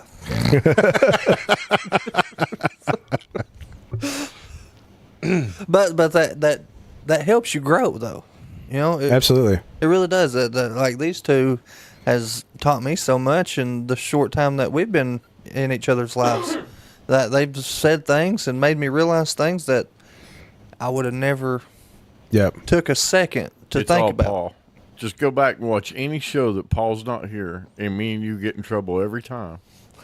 It's all Paul. But he guides. We're tough-hearted people. We feed off each other and we teach each other. Yep. That's what you got to have, man. And I don't know. I feel like there's. I mean, you hear the saying, "You are who you are." I mean, you are who you're around, and that's 100% true statement. But I feel like that some people attract people that they feel like they're better than those people just to make them feel good. I feel like there's people like that out there. There is. But like when you were talking about hard times, you know, and having like hard feelings, which we live in such a society right now where if you don't want to have a hard feeling, go smoke pot, go drink, go do drugs, go to the therapist and get a bunch of stuff that just numbs your brain. Go to the doctor and get this, you know, and then it just numbs you. And people would rather get numb or be in denial than really figure out why they are. Well, back in the day, like when you said your tribe, you know, say you had, I'm going to make up, you have tribe A and you have tribe B. Well, tribe A and tribe B, they clash because they don't understand each other, and maybe they didn't have the knowledge that they need to dig deep, you know, because like I look at somebody like if, you know, say you have a Republican and you have a Democrat in the room. Well, if you can take somebody and they're just clashing. But if you can take somebody that's open-minded and really understand, well, wonder why they think that way. Okay, why do they hate that person? And really figure out and understand that the reason that they believe that way is the belief system that they had from the information that they got. You know what I'm saying? That's the information they got growing up. They might not like coffee because their dad, slapped them when they went to go grab a coffee. They might hate coffee for that, and then you might be a coffee lover and be like, why do you hate coffee? Well, coffee's bad for you. They'll make up any excuse, but they really don't understand the real reason of why they don't like coffee. So when I'm looking at somebody, if somebody does something to aggravate me, or if somebody does something to make me mad, I really take a step back and I'm like, okay, well, did this guy just cut me off and then beep at me and flip me off, even though he cut me off? Well, what's going on? Wonder why he does that. Why does he react that way? What's going on today? Same thing with going out to eat. Went out to eat after my grandfather's funeral, and there were some people that are getting aggravated because the food took so long. Like I've served tables, I understand. The woman could have been having a bad day. That woman's grandfather could have died. So it's like when you really start looking into these things and try to figure out, like, well, I don't know all the reasons that they're acting this way. You really can't be mad at them, right? So you just need to focus on yourself and help them if you can. If they spit in your face, kill them with kindness. Kill them with kindness, and really do it. Like, hey, brother, I understand you be having you're having a rough day. I really don't appreciate you spitting in my face, but I don't know what's going on in your life. If I can help in any way, I'd love to. If we have people start acting like that instead of acting from emotion and really act from understanding, I think we could get a lot better, man. De-arm the programming, yeah, right? When you approach it that way, because we're programmed to respond one way, yep, to get a response. Yeah, it's violence now, man. Yeah. So if you learn to deprogram that, that'll de-escalate most situations, unless there's a true motive, and that's what they're looking for. You're not going to de-escalate it. But for a normal situation, like you said, they get something's in their background. They just have these feelings build up. This could just be the straw that broke the camel's back. Yeah. And you might save them. Lead them to. And how do you get to be that type of person? Because I'm thinking right now, like an example I use, if somebody spit in my face, I'd probably be really mad. But once you can understand yourself and separate the feelings and emotions, and understand that anger is just is you beating yourself up for somebody else's actions. Your body is physically going crazy. Your cortisol spiking. It's going to be spiked for 7 hours over somebody else's reaction. But when you can really figure yourself out and be content with yourself and understand why you are the way you are and why you function that way, I know we got off on real deep, but we can start talking about some conspiracies. Go watch the original Roadhouse movie with Patrick Swayze. Okay, yeah. But a lot of people doesn't. That's even what he understand. talks about is they don't understand. Nothing personal. It's just words to elicit a response. Prescribed response. Well, what a lot of people don't understand is themselves. They don't understand how to control theirself. And like you are all saying, you were programmed for anger and stuff. Mm-hmm. And I can speak for myself. I grew up with a lot of anger. Yeah. I thought that's how life was and stuff. And then I got into adulthood and I started having kids and all this and that. And I was like, man, I need to humble myself. But how? How do I do that? Yeah. It took years to figure me out. You got to freaking murder the ego, man. Yes. Murder it. It took years. Yeah. And it was probably the hardest job I've ever done in my life. While we're talking about programming, it's intentional. I can tell you that there's no left-wing thing that ever pops up on my phone. Yep. Never. Because it shows me what I want to see. Yep. You know what I mean? Like, they got that algorithm honed in, brother. Yeah. And even AI is trained to personalize its responses to feed your ego and to feed your personality. So that's why I said you can't really trust AI, because it'll eventually learn what responses you like and what responses you don't, and it'll start predicting how to get you to. It'll manipulate you. It'll control you instead of you controlling it. I never did like that predicting. I never called Cleo one time because I never cared about predicting. I don't even like predictive text on my phone, man. Yeah. Well, see, my old job was a forecaster, and my job was to understand human behavior. I was one of the behavior analysis. Oh yeah, yeah. To I was study human behavior, and I had to, because I worked for the major programs, and I was a forecaster for government programs. You know, the Marketplace, which is Affordable Care Act, and Medicare. I worked for all those. Ran their programs, the call centers, forecast people's behavior, and figure out when we had to staff people. Right. So it was my job to understand if a president would tweet something or say something. Yeah. How are people going to react? How people's going to react. Yeah. How much volume we get. How long? Like, how long have they been doing that? You know, and how many people that like they're freaking masters at it, man. Mm-hmm. They're masters. A program that could just scrub Facebook. Yeah. Random Facebook, not just my profile, but publicly get a bunch of comments, find anything that was tagged to the specific program, and figure out whether it was good, bad, or negative. You know, or neutral. Yeah. You know, Wow. response. But I mean, that's what we have with us. I mean, when we talk about the program, and like I was, convenience has allowed programming more of a stake in our lives. Yeah. Again, if I grab my phone, it's going to show me everything that I want to read. It's going to show me everything that interests me. It's not going to show me the flip side of the coin, period, ever.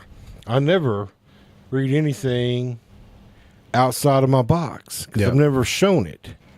There's people having to show me articles that they have because CNN, MSNBC never comes up on my phone. Yeah. Ever. It will now.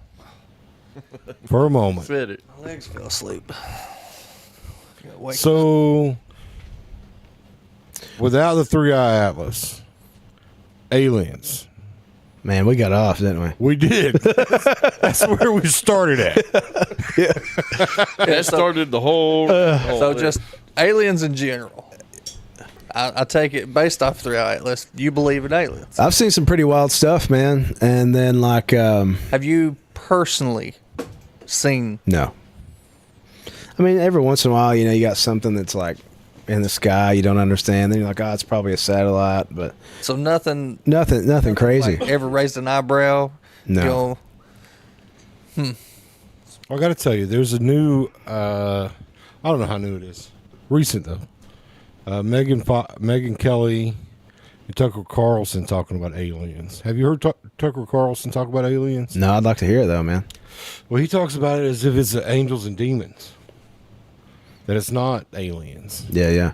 He talks about that they are like inner Earth species and outer Earth species. Like when you see the Anunnaki oceans and all that other stuff, yeah, the Anunnaki and all that other stuff. Yeah, what if that's 3-Eye Atlas? Well, that's what they had kicked around on the internet for a little bit. That there was, that one of them was Anunnaki. yeah, they say. Well, didn't they say there at first that 3-Eye Atlas could be the Anunnaki Yeah, that's what coming to for our, not they our said protection? that they got that Harvard got messages, right, that said they were the Anunnaki and that they were coming to help. That'd be wild. That'd be crazy, man. Coming to help and they just expose freaking everything. That would be awesome. That would be. Well, with Tucker Carlson's talking about it. I mean, and he's talked to the David Grushes and all these people. And, you know, a lot of the things that he's been told and shown, he can't show. And he says definitely, but he thinks of it more of angels and demons than he thinks of it as aliens. Yeah. That's what I always said, though. It's always going to be demonic. Yeah. In the form. Man, you know, I mean, we live in a freaking demonic society, man. We do, man. There's so much stuff out there, so much, especially when you get into Hollywood and all this stuff, and then you get into these hidden, what are they called? Hidden clubs and cults, and you're like, what the heck, man? You know. And then you start going into adrenochrome, and then you wonder, oh, dude, there's so much stuff. I mean, it like. He does a lot of deep diving. I've watched quite a few things over the years, man, but I've really not just talked about it a lot. Like I got a buddy that. Well, if you watch this over the course of a couple years, your retention to knowledge is amazing. He's doom scrolled for hours upon hours. I have, man. Yeah, a couple times. I don't know. Then you like get into. I'm 52 and I ain't that deep in it. Yeah. I'm just gonna say your retention to knowledge is amazing. Thanks, man. No, it's funny you say demonic. That's the next question that we always ask on the show about ghosts. Any experiences with ghosts? Ghosts, lost souls. Man, do you have a good ghost story that you have been a part of? I don't think I really have a good ghost story, but like. You ever just go in a place and you just feel uneasy? Yeah. Yes, a lot. Especially if like there's a death there. See, that's what I get caught up on, man. Is like you see ghosts, but then it's like, or not see ghosts, but you'll have a feeling like that. You'll just energy. That's a big deal. Energy is everything, man. Energy is a big deal, and everything that we're talking about. Everything energy is a big deal. Oh, dude. Frequency, man, we and could energy are big deals. We could be on here for another couple hours talking about energy, vibrations. Well, yeah, I mean, going back. So let's say it is let's say it's an energy. Let's say somebody that passes, and they just pass peacefully. Yeah. Well, you have somebody that murdered their kid, then they killed themselves. That amount of energy, is that energy so low that you're not able to pass on? Or like, what is it? Because you can be talking to somebody, and I feel like if you're really like, obviously, I eat processed foods and stuff, and that's something that I'm trying to cut out. But like, once you can get to like a level where you can get the sugars out, you can get everything out. You're working out, you're healthy, and I feel like when you're talking to somebody, you really feed off that energy. They talk about it in sales. Like if you're talking to somebody, like if you just screwed over somebody and then you're trying to talk to somebody the next time, it doesn't matter if it's through the camera or what. Like they can feel your energy. Like you can feel somebody if they're like, there's not something. There's just something weird with that person. I don't know what it is, but there's just something weird. But like I don't know when it goes to ghosts, but I've been in some places where I feel really uneasy, and then I've heard ghost stories, and I've never really experienced a ghost. Jericho has a live-in one with him. You have one with you? I believe in ghosts. Yeah.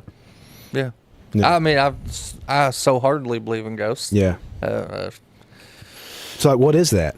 What is a ghost? Where are they? I've always thought it was trapped, something. Trapped souls, trapped energy, something that's keeping them here. I've heard a lot of old timers say, it's they have an incomplete mission or something.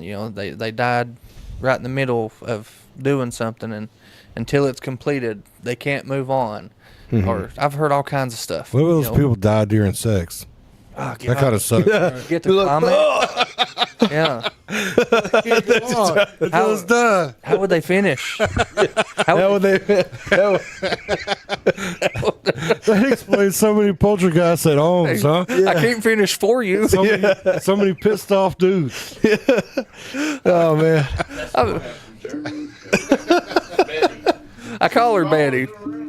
So I bought, you know where Bee Creek is? Yeah. Bought a house on Bee Creek, and I think maybe we was in there a month, and my current job, I got to travel sometimes, and it's normally week, 2 weeks at a time.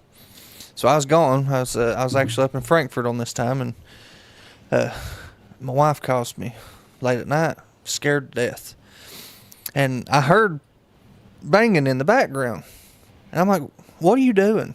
Because I don't think my kids was home or something, or they probably was. They was already in bed. So I was like, what are you doing? What's that noise? She's like, that ain't me. She locked herself in the bedroom. That's how scared she was. She locked herself in the bedroom, and it was pots and pans banging. still in a box. So I was like, well, honey, it's a new house. I said, what if there's just a mouse in it? I said, what if, there was a mouse in the house and it jumped in the box and I was trying to get out? She said, no. She's like, a mouse cannot move them heavy pants. I said, you don't know that. I said, go look. And she opened the door, and then all of a sudden the box tips over something, and it bangs again, and she runs back in the bedroom. Yeah. That's what started it all. But at first, I thought, she was just, it's all in her head. Even though I heard the noises Let me on the just, phone. if you don't mind. Jericho's been followed around by ghosts. I have, my whole life. But this one in particular, so this, I thought it was all fake, I was like, oh, she's done something, something with batteries is in that box and turned on by itself, and it's causing the rattling, or, I was trying to play it out. What would be with that? A vibrator or something, I don't know.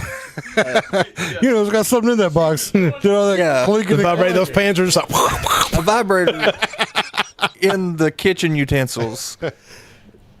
Yeah.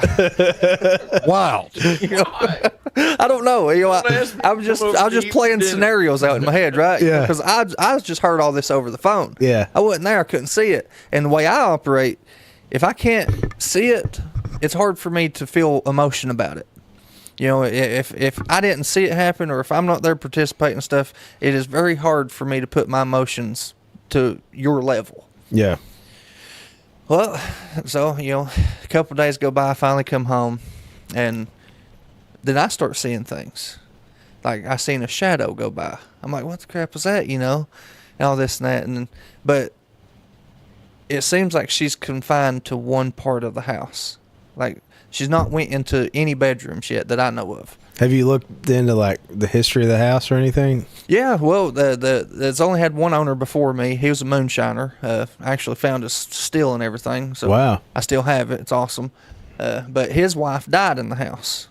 And I'm pretty sure her name was Betty. That's why I started calling her Betty. I was like, oh, that's just Betty.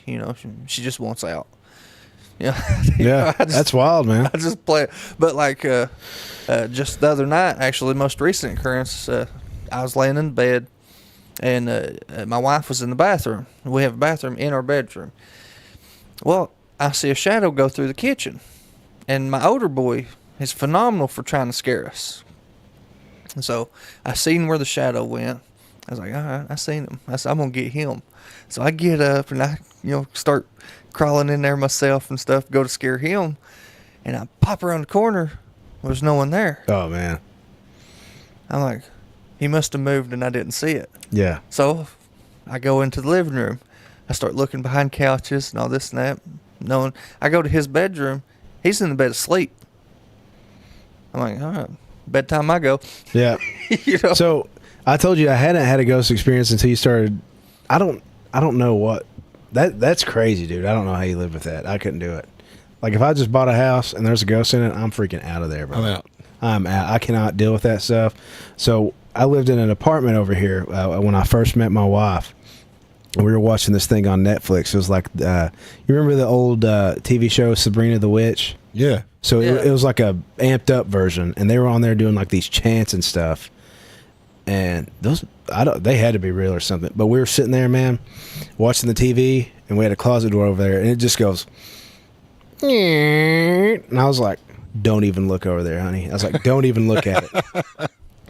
And I was like, what the heck? Then we sit there and talked about it. We ended up going to sleep. We'll come in the next day, and my wife, she has the baby, and I'm at work, and we had this little camera for Cotton, a little baby camera. And you always know how paranormal stuff, it glitches, right? I see her walk in the room, set him down, and then it goes out for like 20 minutes. And she's like, somebody just ran down the stairs and is like beating on something. Like, she's like, somebody just ran down the stairs. Well, I got chill bumps all over me right now. And I was like, well, I had a roommate at the time. I was like, is Greg there? And he's like, no, Greg's in Manchester. And I was like, oh my gosh, like, what could it be? So she leaves. We pull back up to the house, dude, and I'm just sitting out there. I've never been so scared to go into my house. I was sitting there. I'm like, honey, let's just get a hotel tonight. We'll come back tomorrow. And we go, the door's cracked. And I was like, well, maybe she didn't, maybe she didn't shut the door because she just ran out of there. But it was just so uneasy. And then I would get these, how like on those cameras, you'll get like a notification. We were both at work one day. No one was there. And I get a notification. Movement detected or something? Movement detected. And I look and I see this little orb going. Just like that. I was like, we're out. I moved in like 2 weeks. I was out. I couldn't do it, man. I couldn't do it. I don't know what it was, but when that door swing opened during that chant that they were doing, I was like, we're never watching this show again, and we got to get the hell out of here. That's a friendly show. Yeah. No, not the new one. The new one is freaking weird. Oh, Like, okay. I feel like they're doing like real like witch chants or something, man. I'm thinking about the one with the cat that talks and stuff. Is that not Sabrina the Teenage Witch? I think that is, but they have one that's like it's like way darker. Gotcha. See, and going back to demonic, I feel like they really put like you have these movies like The Conjuring and all that stuff. I feel like they really put stuff in there, because you got these chants and stuff. I'm like, what if they're like, what if they are? What if they're doing something, or I don't know. I've got this great idea. We're going to make a movie. And we're going to put this chant in. And we're going to sell it.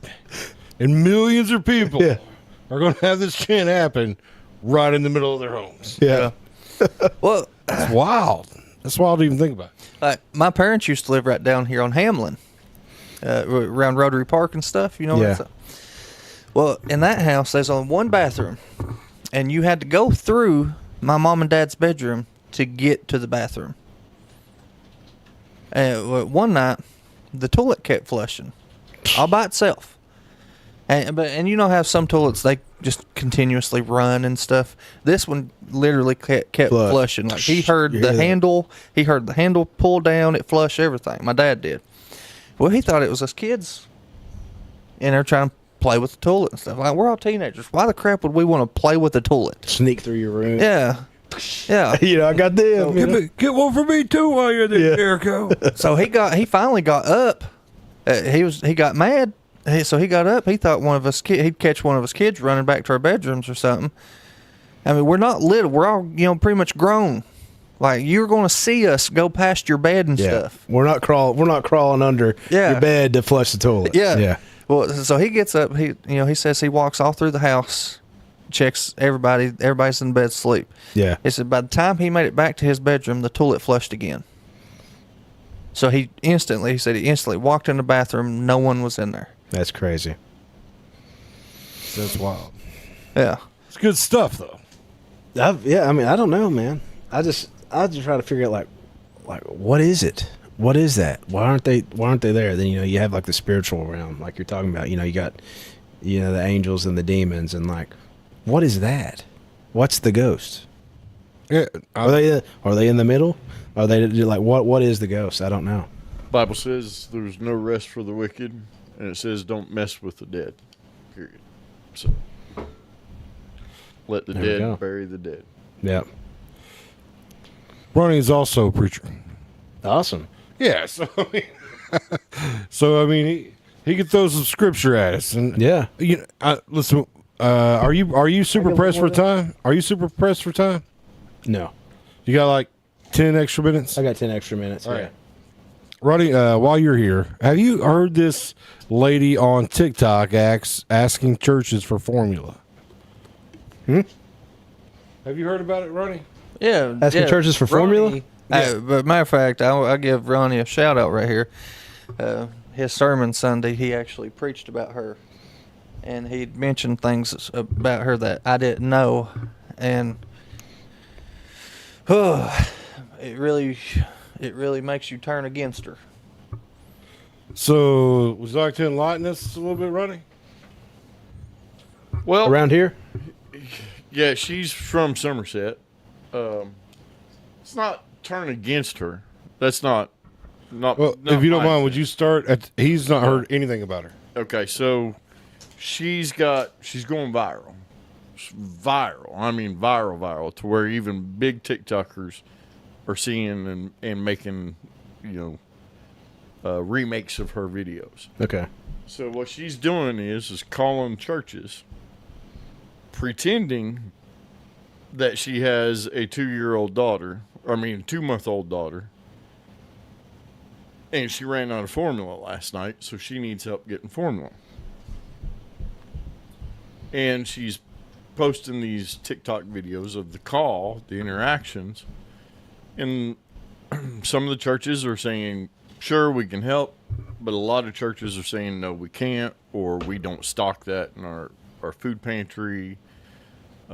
Some are referring her to other agencies, things like that. And the thing is sure, like I told my church, I know if she'd have called us, she wouldn't have called us. We're too small of a church. We're not listed in Google, which she was pulling church lists from Google. But if she'd have called me, I would have definitely said, you know, I'd have probably been on my way to get the formula myself. Our church is so small, we don't get a whole lot, and you got to go through, to spend $1, you got to go through the whole board, right, to do all those votes. But for $17, $20 for a thing of formula, I'd have went and got it myself. Yeah. But that's not the issue I have with this whole thing is one, yeah, it exposes bad light on churches. Who cares? We know there's bad light on churches. Yeah. You don't need somebody to do that. But who does that? Who goes after the church? Yeah. To expose the bad? That's called the accuser. Who else is in the scripture called the accuser? Now go back and deep dive in this woman's history, and you'll find out she celebrated Charlie Kirk's death. She's excited. I don't know. You'll have to go back and watch her videos now. She was going to attend one of the churches with her girlfriend of one of the pastors just to see if it opens their mind, right, on, you know, gay marriages and things like that. And so she's specifically excited to go open a church's mind, which is fine, because that's what I preach too. Come in with alcohol in your breath, needle on your arm, Yeah. girlfriend, I don't care. The pew's where you need to be. We'll welcome you in. But your intentions, she did a live, or TikTok live, and I watched her TikTok live. Her intentions were intentionally to allow her chat to, they do this, they do that, and it was just church bash. Yeah. You know, and that's but the one thing that upsets me with the churches is not that they couldn't, because there's some churches you can't even let go of $1, right, without board and meetings and stuff. Well, one of the videos I thought I seen, she said that she was trying to call the bigger churches purposefully. Yeah, but and they have a process for their funding, right? They have a specific process, and most of the time those bigger churches like First Baptist down here that she called, they hire 16 to 17-year-olds to answer their phones. You know, Corbin High School students, they have a homeless shelter there and a full food pantry. Yeah. They're helping people. But they told her no because they don't do formula. And everybody's like, well, they should have went out and bought her formula. You know, why can't they keep formula? You're basing your opinion of that church because they had an assistant, 16-year-old, answer the phone. Yeah. Or however old the assistant was. You know. But they did, in that particular case, though, they went and supposedly talked to the pastor, and the pastor said they don't do that. That's First Baptist. I don't know about them, but I know with our church, like I said, I can't speak for these other churches, but our church, I'd have went and got it. Yeah. But the problem is not one church offered to pray for this woman. And see, that's me. I'd have been all over that opportunity. Ma'am, I'm going to pray for you. I'm going to pray for that child. I'll get you what you need. Yeah. Come in, you know.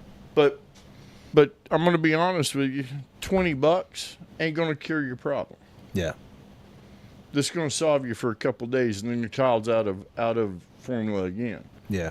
You need Jesus. let me come pray with you. Because we got to get you some help. You're going to have life change. Not one church offered that. That's what upset me. Yeah. It's not the fact, but the fact is her intentions were not to find good, it was to find bad. Find bad, yeah.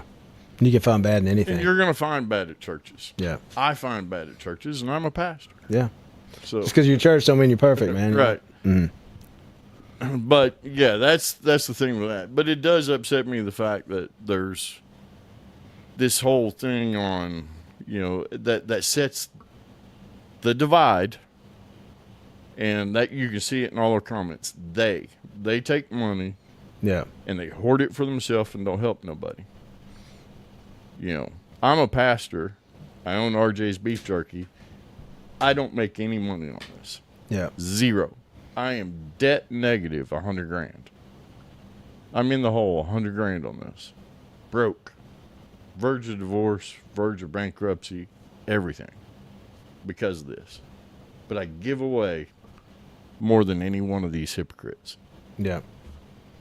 And they talk bad about churches and pastors. There's good ones out there. But this stuff is what irritates me. Yeah. I can understand that, man. It's just wild. It was wild. That is pretty crazy. That she chose our area to call. She called 2 churches. There was one in London and one in Corbin. Well, she's called all over the U.S. I mean, that's why I said our area. Yeah. She called a couple in our area. In our area, most of them said yes. Like the one in Somerset where she's at said yes. The old man said, yeah, I'll get it for you. And that she was supposed to go there yesterday.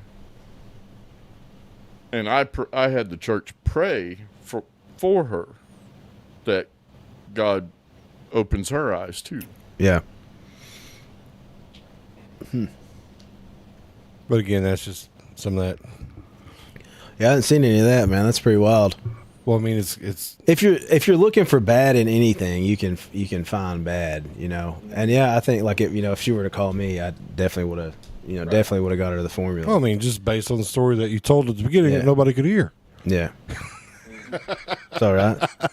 You help people. You didn't have to. Yeah. You didn't have to. I mean, that's what it's all about, man. Out of everything that we've talked about, no matter like what my opinion of things are, what your opinion of things are, what conspiracy we think's real, what's not, is like we're here to understand ourselves and help other people. Mm-hmm. And if we can do that, man. And I think there's a lot of deep diving going on right now. A lot of people just think things are weird, and they don't. And they're like, maybe we shouldn't believe everything we hear, Right. Well, I think, and not to bring it back up, I think that Charlie Kirk created a different time. Yeah. You know what I mean? Like if there was branches of a timeline, when that happened, that's when a fork came. Yeah. Because I'm one of those people that believe that there are things that happen that change the direction that we were going in. Have you seen the thing about CERN in 2012 when the world was supposed to end on December 26th, where they're saying that the world did, like we stepped into another timeline or another dimension? I have heard. Have you seen CERN where they're trying to make the God particle and they basically just spinning them around in a big tube trying to clash them to make is it antimatter or something like that? Yeah. Mm-hmm. That's pretty wild. They successfully done it, and in doing so, shifted us all into another timeline. That's why that's why it looks like we're in a movie sometimes. That's what's the Mandela effect. Yeah. Woo! That's crazy, man. The good stuff. Wild stuff. This has been great. I've enjoyed this. Well, we're gonna have to wrap it up. Yeah. So with that being said, though, we briefly talked about it toward the beginning of this show. We have completed our Thanksgiving thing for everybody that is watching this stuff. Now we're moving on to Operation Save Christmas. Okay. Are you wanting to partake in that? I'd love to, man. Where do you guys do it? Or do you just do it at anywhere? Well, the Operation Save Christmas is actually going to be at the Dollar General right here on the Falls Road. Okay. We're setting up. We're raising money right now so that way we can get all the discounts and stuff that the Dollar General's having for their toys and all that. And hopefully we can just have a full day. There's no requirements and stuff. You just bring your kids. we give them presents. That's awesome. So, yeah, so That's just cool. kind of elaborate a little bit more on it. We've done the Operation Save Christmas I had a couple years ago. And what we did is we have a partner, the GM of the Falls Road, besides Save a Lot Dollar General. And what she does is she buys all of our gifts for us when the sales go at like 75% off, like buy one, get one for 75% off. And it just increases our buying power. And what we do is we use this time because they have 2 or 3 big sales before Christmas to kind of load up on gifts. And she keeps the gifts there. She stores them all for her. Her name's Jamie. She just got married. It's Jamie Mills now. That's amazing, man. Yeah. And you don't have to sign up for it. A lot of people are asking how to sign up for this because we did have sign-ups for the 25 turkeys, but for Christmas giveaways, if you get signed up on an event, then it knocks you out of doing other events. So, like if you give, if a kid sign up for this and they can't sign up for the Rotary Club, or if they sign up for the Rotary Club, they can't do the shop with a cop. You know, it's just kids getting presents. It don't matter to us. We're not trying to knock them out of getting really awesome gifts with shop with a cop. But the idea is to use this money to buy the most gifts we can, along with some hygienical stuff and hygiene stuff for them at the Dollar General, because they don't sell TVs at the Dollar General. The gifts are purposefully for kids and inexpensive.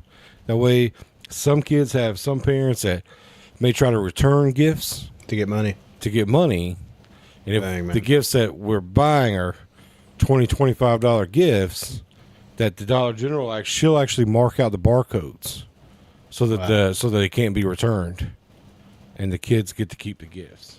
That's awesome, man. And there's photo op. You know, we got Santa. We've got. I'm normally stuff. in January. I'm 80 pounds lighter, man. Kind of like Tim Allen. So I mean, there's going to be. I'm down. I'm down to help in any way, brother. We're going to be set up. It's going to be fun. Okay. But now we're in the mission to try to raise as much money as we can for this operation for Christmas. So we need a lot more donors. You know, because we want to You need make another Mingles. You need to make some more Mingles between now and then. Yeah, well, there's one next Tuesday. Main Street Mingle. I'm about to start advertising. There's one next Tuesday. You guys get up on stage and talk about that. See, that's what that right there is so awesome. I'll gladly do it. I'll get right up there. Do it, man. Call them out. I'll bring them up. Listen, these kids, Hey, don't tempt me. do it, man. Yeah, she's got a microphone down there. Yeah, I mean, definitely get up on the stage and talk about that. I want to help in any way. Like, I know that there's a couple other things. So, like, I joined the Rotary Club maybe 2 months ago. So I know we're doing something too. I will help you anyway with that. There needs to be more of that. Yeah. And I think if you can get a lot of people in it, and dude, what if you could do $5 generals like that here in a few years? You know, that would be awesome. That's what you got to do. That's what it's all about, and we got to get the community together, man. Well, I mean, it's about basic stuff too. Yeah, we're in a poverty state here. Yeah. You know. Oh yeah, man. I say state, but just our counties right here, the tri-counties, is a lot of poverty, and that's what we're trying to go after and help. Let's do it huge. I'm in. We're in. Let's do it. We'll huge. be at the Mingle on Tuesday, and that's an invitation to any other small business owners that'd like to come. Any other small business owner, somebody just trying to figure out what they want to do. You know, like I want small business owners there, but maybe they're selling courses, or maybe they're doing whatever it is. Maybe they're trying to start a podcast. Like, just come and meet people. You know, come and meet some people. Let's help expedite your process. Let's learn from some people that's been doing it. You know, that's one reason I love doing it is I meet a lot of people and I ask questions and I'm like, well, what do you think about this? It was big for us to get to go. It was big. Like I said at the beginning, I appreciate the opportunity that you provided us with to go. Well, let's. Well, you come next Tuesday. You was busy or something. It was on a Wednesday. You were probably at church. We typically don't do them on Wednesdays. Tuesday was just closed, but or booked already. So we'll do it this Tuesday.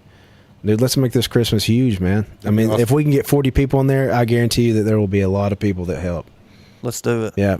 And I mean, if they can't, if they're just starting out, they can't. But let's do it, man. I mean, any way that I can help, I would love to help advertise it. I'd love to get it out there. Dude, that's because like I said earlier when I was talking about that story, I finally understand my purpose. And yeah, it's to, you know, build a good family and help the people that help me, but it's to serve people and help other people out, give them a little bit of hope. Man, I'm speechless. Give me just a moment. That means a lot to me that you'd invite us. We're doing everything that we can to make a difference. We've got big plans for that we were talking about earlier, of things that we'd like to do in the future. Yeah, to help people and be. Let's freaking blow it up, man. That is the end goal. You have to network. Obviously, everybody wants to build their business, but you can either build your business and be greedy and keep all that for yourself, or you can have a good life and you can help other people have a good life, man. Yeah. Dude, thank you so much for coming on the show. We appreciate it. Thank you for all you've done. Guys, if you're looking for insurance, if you're looking for somebody to help you allocate your funds, yeah. You can do that, right? If I can't do it, I can get them connected with somebody. We appreciate you so much. Yeah, thanks for having me, man. You guys have a good night. Thanks for coming on. Located at 511 South Main Street, Corbin, Kentucky, Sugar Booger's Custom Cakes has been bringing delicious treats to the Tri-County area for over a decade. Whether it be a cupcake, cookie, cake pop, brownie, or a signature one-of-a-kind custom cake that will be the star of any event, Sugar Boogers has you covered. Easy online ordering with polite, knowledgeable staff guaranteed to make each experience easy and stress-free. Go check them out on Facebook or give them a call for a free estimate. Sugar Boogers Custom Cakes for all occasions, 606-344-65